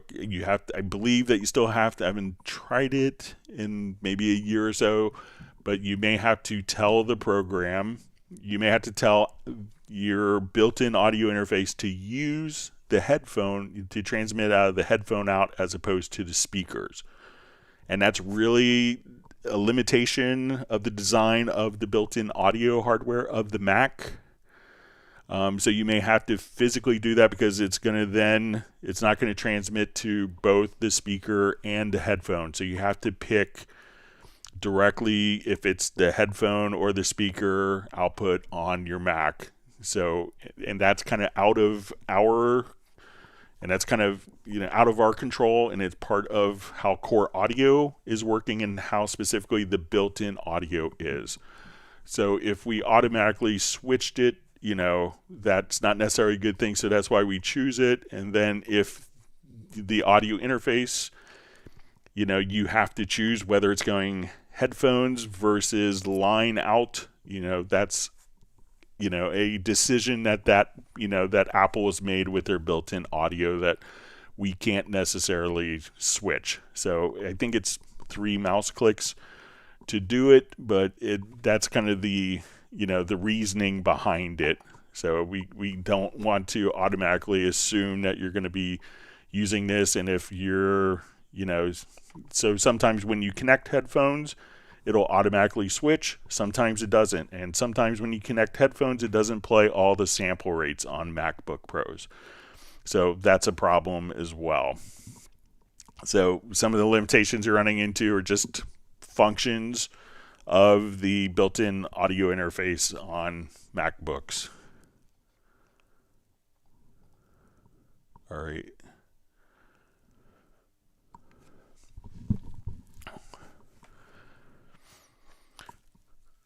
All right, so we see, let me just clear my throat. Hi, Greg. Is there a way for me to check or view the mapping page from the project window without going to the MIDI remote tab on the lower zone? I have set up a few mapping pages for mixing and composing. I would like to know which page I'm on at the moment. Please advise. So if you don't, let's say I have multiple mapping pages here for my Chord Nano control that I've created. Okay, so let's say I'm heavy into mixing.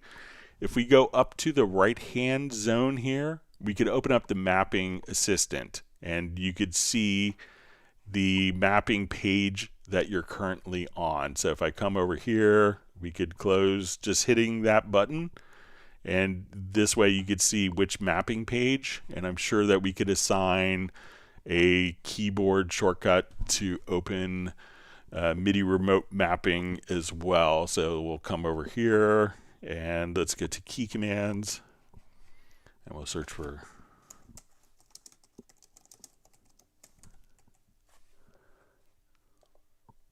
so you could open up the MIDI remote mapping directly from a keyboard shortcut. So this way everything could be playing directly back in, and you just click there or hit a keyboard shortcut or a button on your MIDI remote controller if you wanted to, and then you could see the mapping page, hit the same button again, and it's gone. So that way you don't have to switch over here to the MIDI remote and then go to the MIDI mapping. You can just do it directly from the upper right hand side here. So give that a try. All right, and then we had a question, and this was dealing and a person had sent a quick video, had sent a project over, and they said that they were having difficulties when, and this is the project they had sent over, like soloing a track.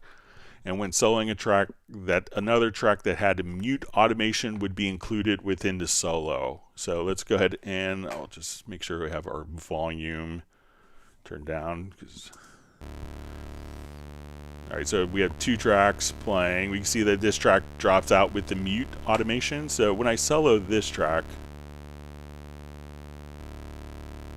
all right, I can see there that I've had kind of inconsistent behavior with this. So let's say if I play from the beginning.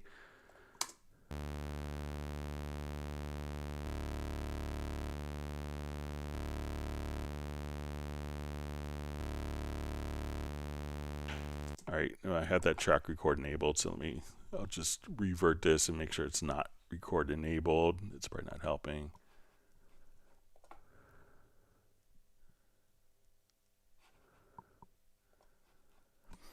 All right, so solo. I'll just take these two tracks out of the folder. All right, so we have, and I'll turn this off. We'll mute that event. All right, and I don't want it to be in record. Let me see if I have, yeah, sorry, I have punch in on. So let me just turn that off so it's not a variable. All right, so let's say we have our mute automation. Now I solo.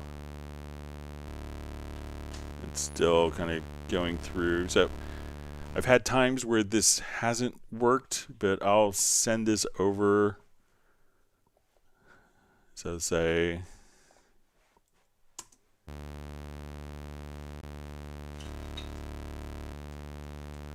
so we see that that should be, so I would think that, all right, hang on, my son is here.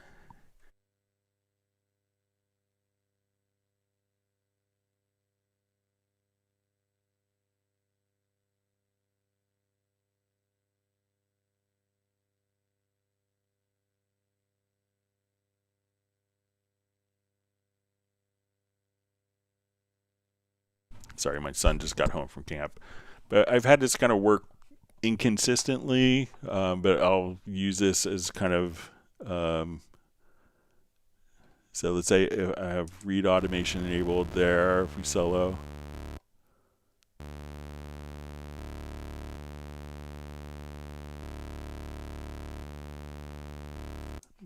So, but I can see where that's kind of behaving as you describe it. I'll send this along to the team and see if we get that kind of sorted out for you. See if there's any other questions.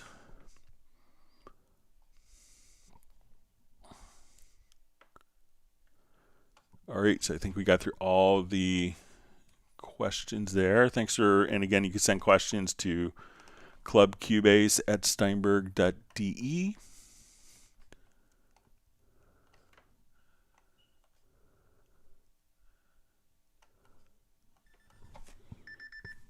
All right.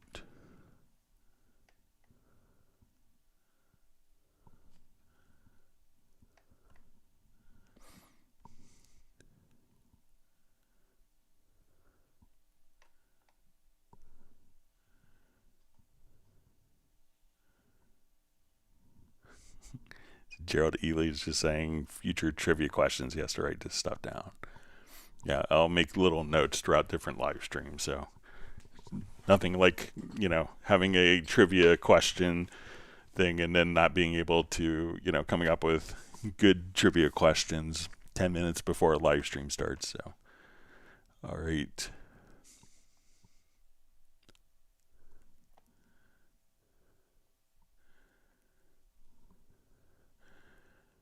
All right, so we see Patrick just saying, hi, Greg, I still have one question. Okay, feel free to ask. Okay, so we see from DL White, it says, okay, one more. Can you explain the process of importing audio tracks into different hertz, bitrate? Example, my track shifted, overlapped when converted 44 to 48. So no problem with that. So let's go ahead and I'll just open up. So we could have multiple bit depths within the same project. So you could have a 16-bit, 24-bit, 32-bit, 64-bit float file, all resident in the same project, no problem. But we need kind of a unified sample rate. When importing files, if we go to preferences, to editing, to audio, we could choose to have convert to project settings when copy to project folder if needed. So with this preference set, if I was at 44.1 and then I put a 48K file in, it would automatically change the sample rate of the file to match the sample rate in the particular project. Now, if we have a project that we need to perhaps just open up and change the sample rate of. So let's say we have this project and this is at 44.1. And we'll just play this for sonic tonal reference so you can get the tonal key center.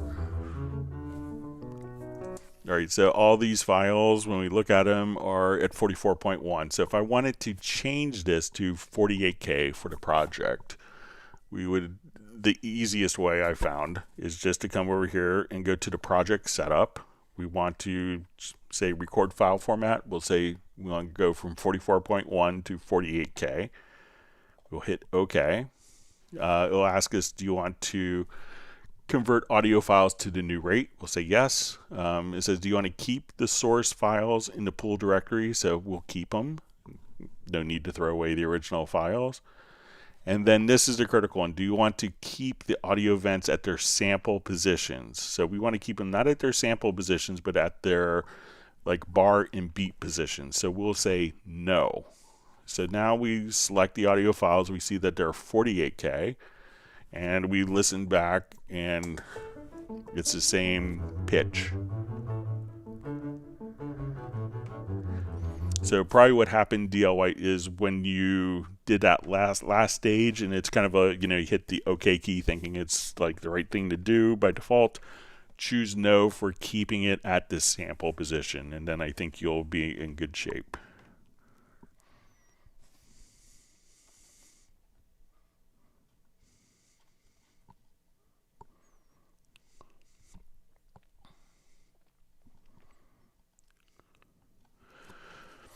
All right, so we have a question from Patrick. Is it possible to have the back file saved to a different folder other than the .npr file, but still in the same project folder, of course? It gets a bit chaotic when both are in the same subfolder. So currently there isn't a way to do that, but what I know a lot of people will do is just simply go into the project folder, through like Windows Explorer or Mac OS Finder.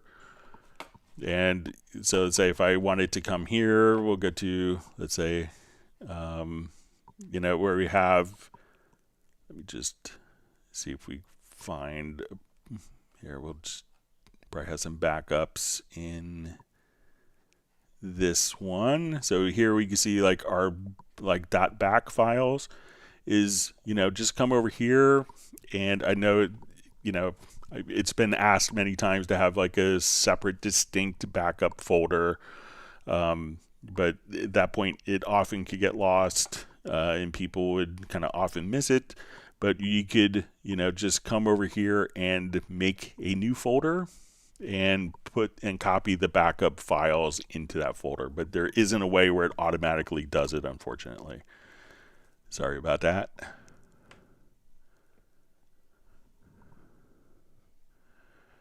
All right, so we have 315 Christian says he's here and he's brought Texas barbecue. So sounds good.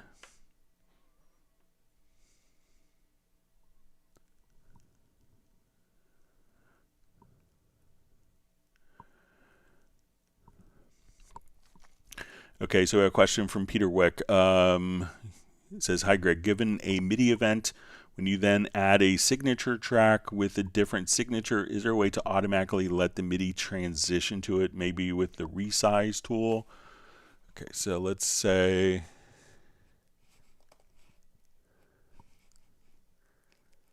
let me just get some, because I think that the MIDI events, because MIDI data itself is note on, note off. And the length of the note is determined by when the note off message comes. So let me just go to the chord track here, and I'll just create some MIDI notes here. So let's say, and depending upon the part, obviously often changing, dropping a beat somewhere may not be, as practical. But let's say I have, whole notes here. So let's say I do chords to MIDI, and we're looking at, whole notes. So, so the MIDI notes themselves don't really care what the time signature is. So how MIDI works is going to be, why they call it sequencers is because everything happens sequentially. So this note starts here and ends here. So it's not really counting the beats.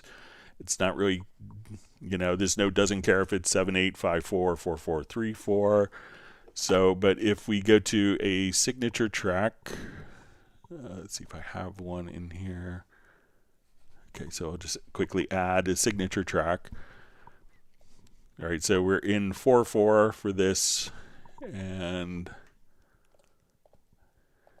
all right, so let's say if I go to 3/4.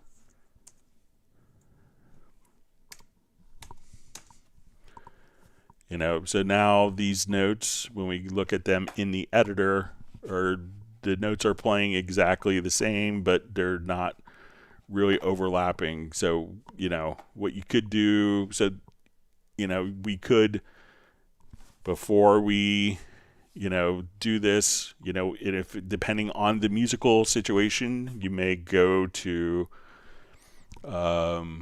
so let's turn our snap on, and let's say I want to hold down the Alt or Option key. And at this point, I could say, let's just, and I'll switch my snap to beat, And then we could say, let's make this 3/4, but this probably won't work either, so let's give it a shot. So now we could have these as 3/4, and if we put them into like shuffle mode, I could hold down shift, double click, and I could, or I'll take this one, shift, double click, and I could move them all right next to each other. But generally the MIDI notes themselves aren't really, it's the time signature is completely independent of a MIDI note message, so it doesn't kind of automatically comply to that.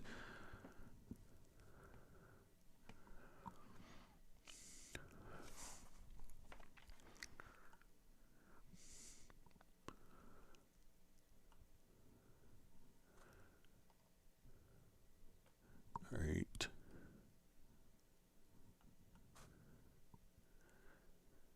So we see Jazz Dude just asking if CDs are still for sale. So I have a friend who's who's an A&R, in charge of A&R for a big record company in the U.S. And it's still surprising how much CDs are sold, especially different genres.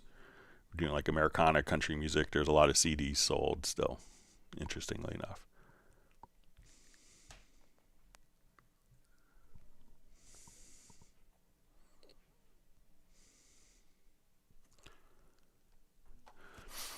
All right, so we see, hi Greg, am I asking too much of Very Audio trying to use it on a stereo live track of a band, 16 musicians? Is it just for solo tracks only? Have not had much luck with it. So, Very Audio is not designed to, it's really designed for solo instruments like voice. It's really intended for vocals. You could use it for like monophonic, or single voice instruments such as, like saxophones or bass, winds, brass, trumpet, but it's not really intended to work with a full mix. You might be able to unmix different elements if you had Spectral Layers Pro 10, and then take the bass and maybe take, if it's like a 16-piece big band, and if you had individual recordings. But the intention of Very Audio is for like a single vocal file and be able to tune that and be able to work with that. So it's kind of a bit out of scope for the feature, unfortunately.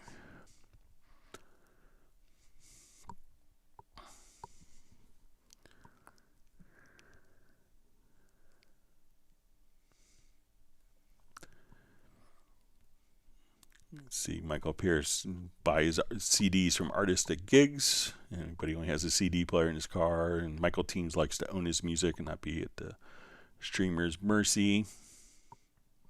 And Gareth says apparently CD sales went up, and cassette tape is on a rise. So that's when the whole thing is kind of totally silly when cassette tapes are back.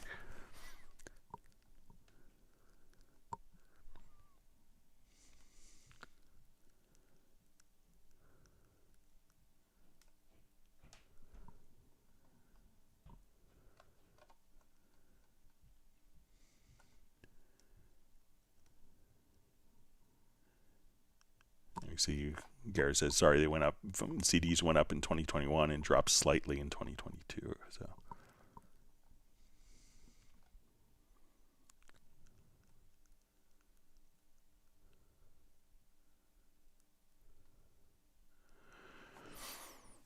All right, so we see question, given Cubase elements in a very long audio event, is there a way to select different parts of the event and apply pitch bend? All right, so let me see if I could do this, and I think I have elements installed here. We might be able to do it through the sampler track. Let's take a look.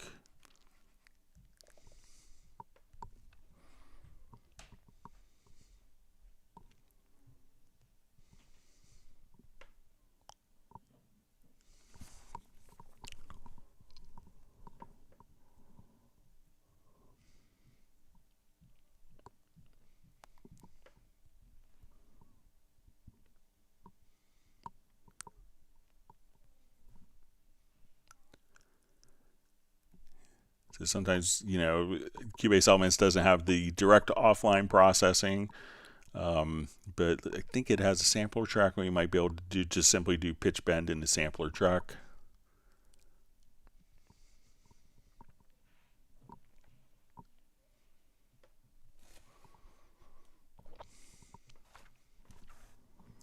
I'm breaking the space-time continuum by opening up multiple Cubase versions.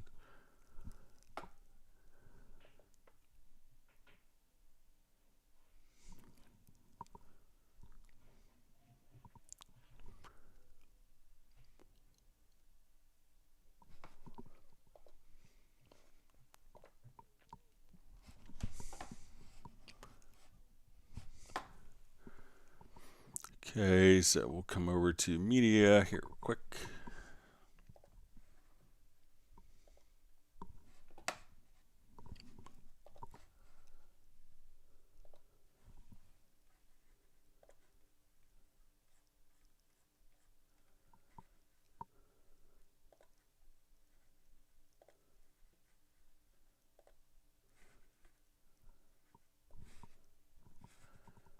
Okay, so I'll make this into a sampler track.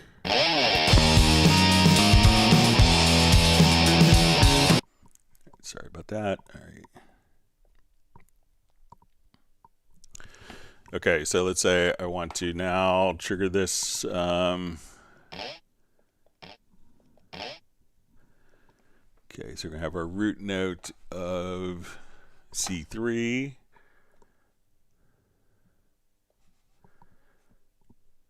Okay, so I'm going to now just trigger it with a single MIDI note here based on C3. Okay. And then in the sampler track, we could come over here and we can set the pitch bend amount. So let's set it up to 3. And so basically I'm triggering a sample of a long audio file. And as I play, I'm going to, let me just adjust my volume down here on this. So we could just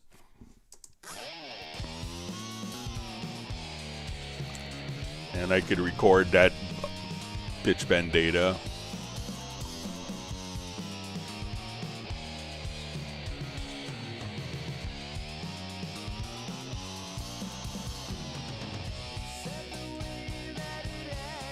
So now we go back and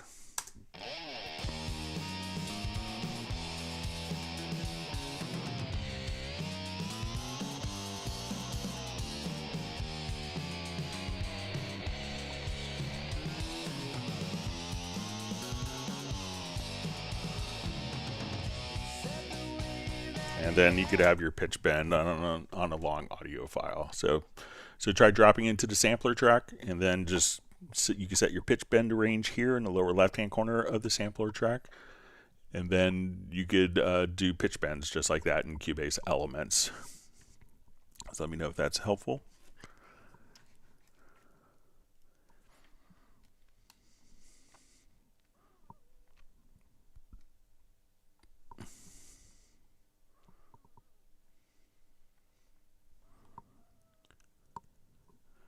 All right, see Miguel had to take off, so thanks for joining us.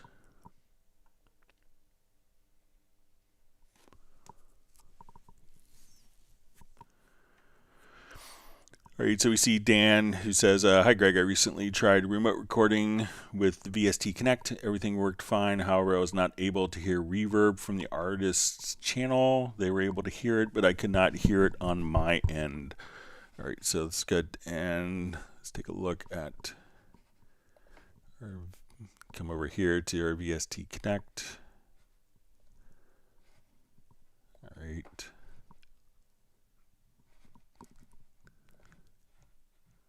I don't have a little, let's see if I can get logged in here.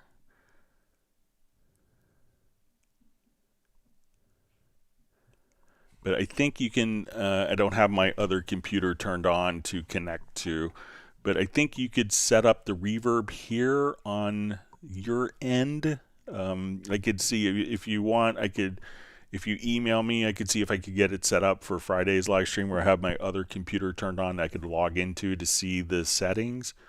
But I believe in this mixer area here, you should be able to kind of toggle the particular reverb on.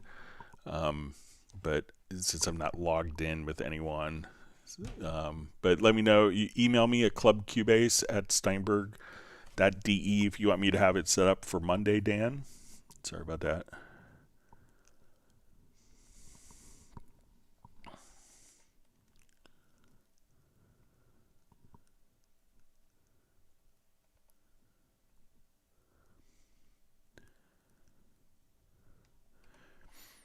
All right, so we see from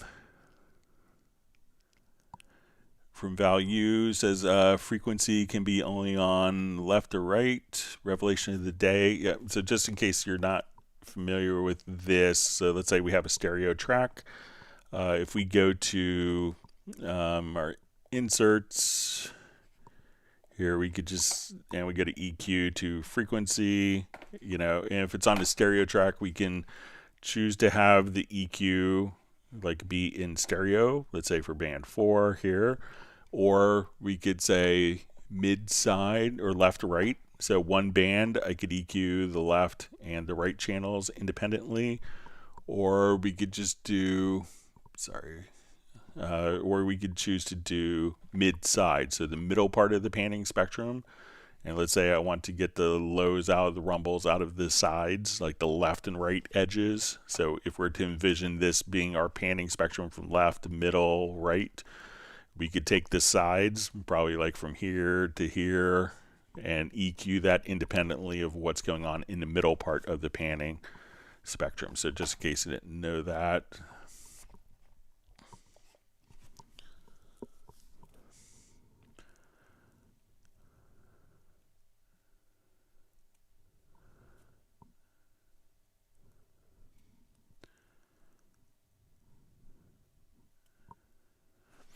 All right. See, lots of people are collecting vinyl. So one of my colleagues at Steinberg, he always has to order vinyl for it to be delivered when his wife's not home. So he enjoys it a lot. Okay, so Peter Wick.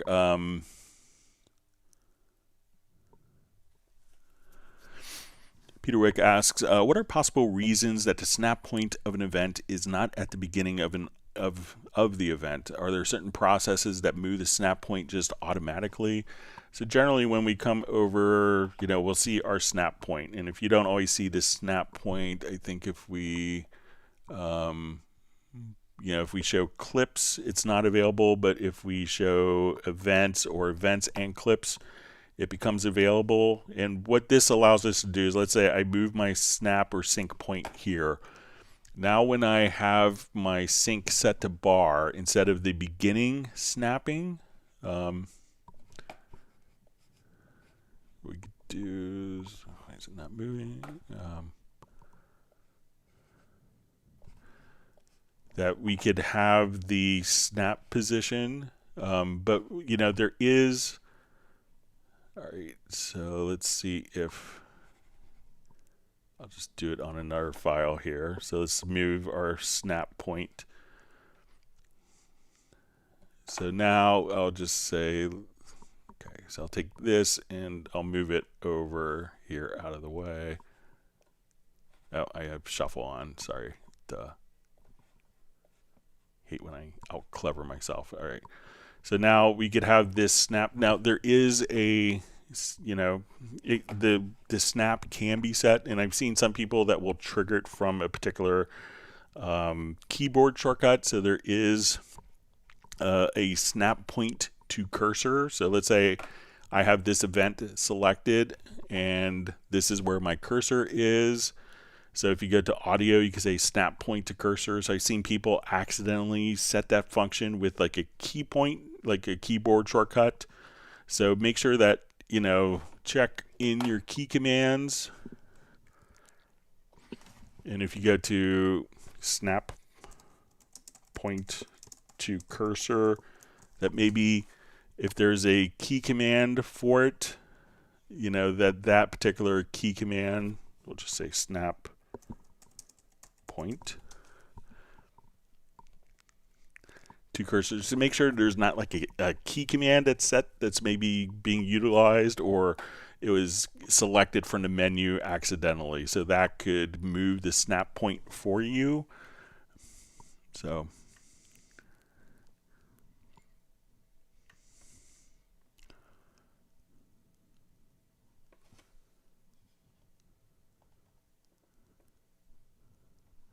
all right, so you see Gerald Ely just has to step away. It says a great stream today. So thank you for joining us, and we hope to see you on Friday, Gerald.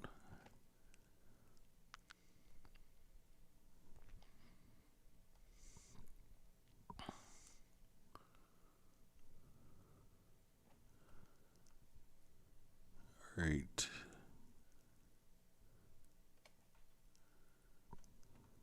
All right.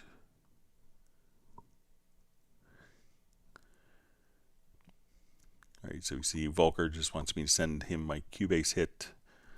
All right. All right, we're glad you could pop back in, Volker. All right.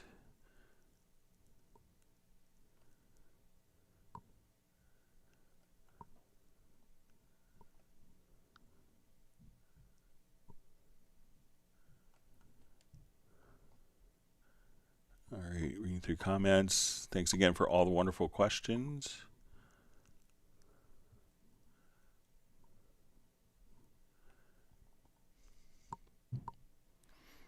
See, Gareth K just asking who's actually bothered about Atmos. So a lot of labels are kind of demanding Atmos. So interestingly enough. All right, wonderful to see Daniela Tocan on.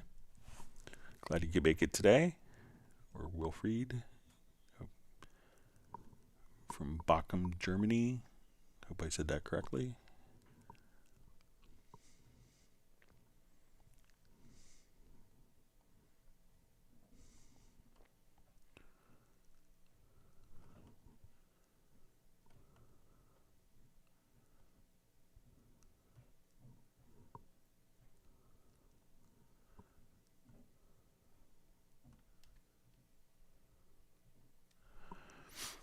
All right, so you see Brian Sawyer Sr., how do you allow to share resources with other programs so that there's no delay when switching from one program back to Cubase? So sometimes what happens when there's a delay that I found, so, you know, if you have this, if you get to your studio menu to studio setup and you have release driver when application is in background, so sometimes when you go to like watch something on YouTube, go back to Cubase, there could be a slight delay. And often what's happening is the audio interface may be switching sample rates and kind of figuring out, oh, am I supposed to play at 44.1, supposed to play at 48K, you know, and this would happen like on Windows 98 era. A lot of the little sound samples were like system sounds were 32K. So some interfaces would, you know, if you went out to Windows, would switch to 32K sample rate, which wasn't so appropriate for most DAW users. So.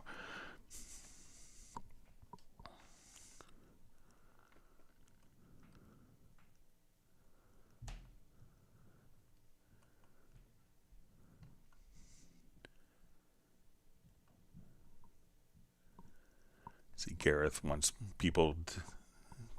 someone to pass me water. So if I have water before the live stream, then it's hard to get through 4 hours straight without having a bathroom break. So.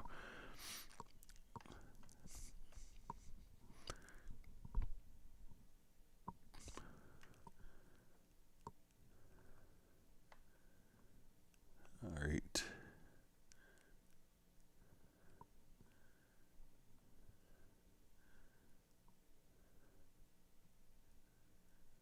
See, Michael Teams just saying rest in peace to Rick. All right.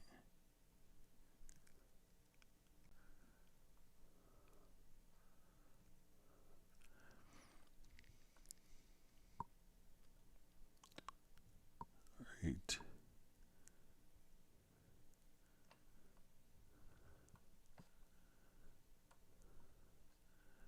All right, my chat field just jumped on me, so.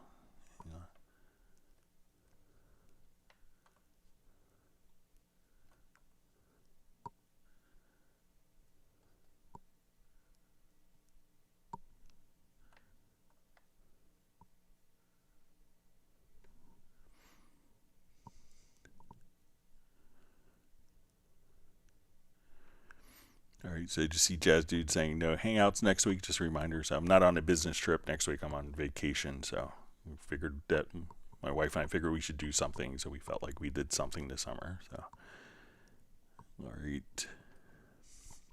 So, but yeah, no live streams next week. So, but we'll try to get through everything we can this week.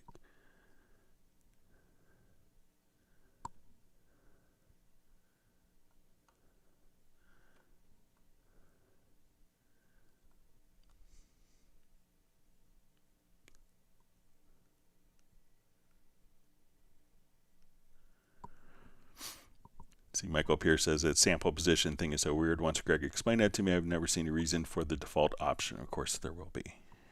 All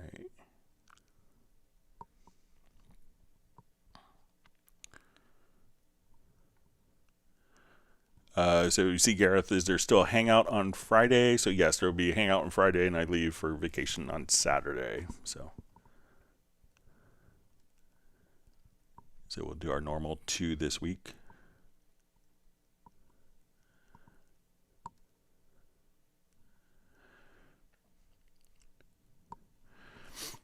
So we see, hi Greg, question. Why did Steinberg get rid of the jog and shuttle wheel in the transport? I really miss this feature, thanks. It's hard to get a jog shuttle wheel into something that's like a reasonable transport size. But all of the functionality that the jog shuttle wheel was using is available still in key commands. So if we just kind of come over here to, shuttle play, I think it's maybe under transport.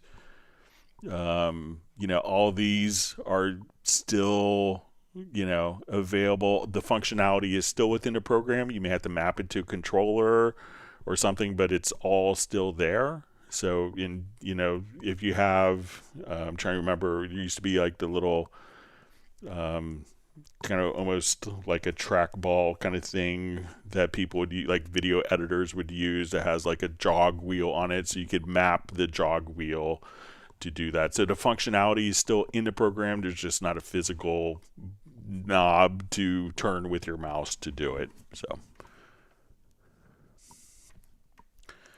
all right, great to see that Braxel's made it. Glad he could be here from Texas. And he's clicking the like button to help. And Gareth wants everyone to please engage fully in the like-a-thon. So Gareth's a smart guy, so.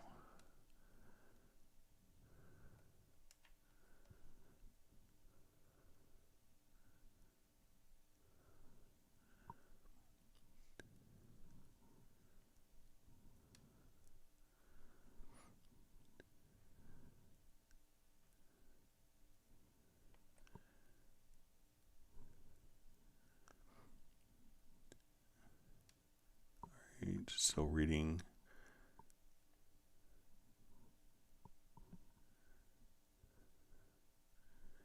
through comments and questions. All right.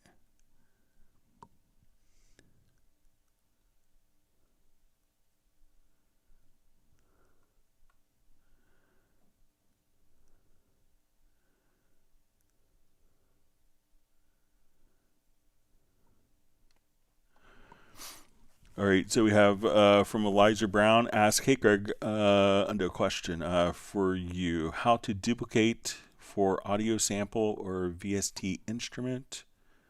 So if you wanted to duplicate the tracks, so if you want to duplicate like an instrument or an audio track, you could right click and just choose to duplicate tracks. So you could do it like that. If it was duplicating events, so let's say, we have this MIDI event here, you could hit Control or Command plus the letter D to duplicate, or just kind of grab the right center edge and drag it out, and you could duplicate that way. And if it's a instrument track, again, you could right click and duplicate tracks just like that. So right click on the track area. Let me know if I'm misunderstanding now, Elijah.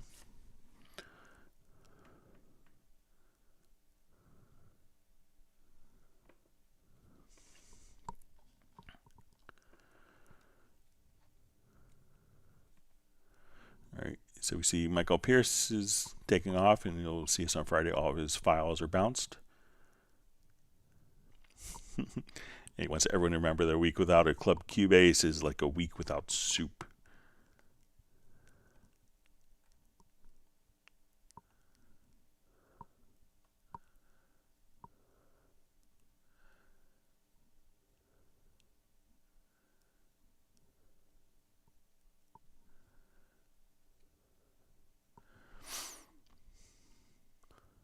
All right. All right, so you just see from Quattro, Bagina says happens on my Windows 10 with ASIO for all. So I'm not sure if that was from a previous question, maybe the one that was like where you're having kind of performance issues, but you know, sometimes the ASIO for all on the built-in audio interface doesn't provide, you know, the best audio performance.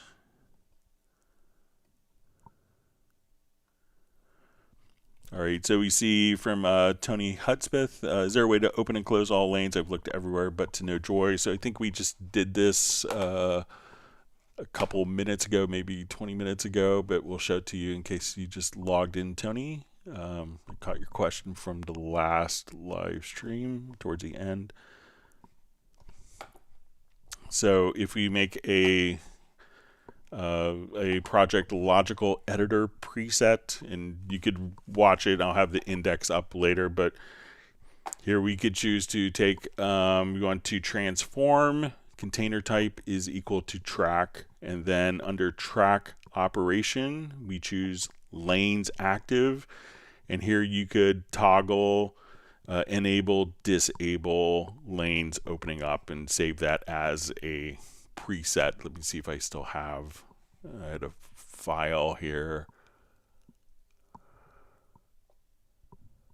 Yeah, so here's a number of tracks that had lanes. So if we open up the lanes here, so at this point we could say, okay, I want to close all lanes. Boom. I want to open all lanes, or if you wanted to just toggle back and forth, and you could also set a condition for if the track is selected, but so you could use the project logical editor for that, Tony.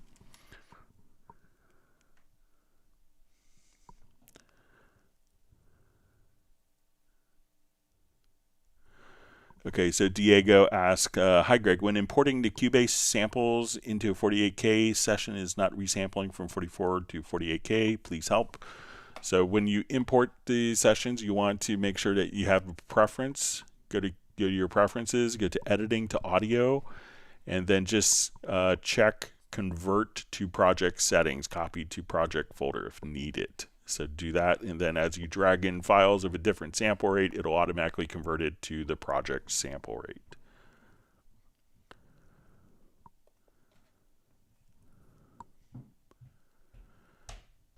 All right. All right, so you see from David M. just says, thanks for the clarification. All right, so I think we're just about out of questions and out of time. We'll try to end just right on time so we get different translations. I want to thank everyone for all the wonderful questions.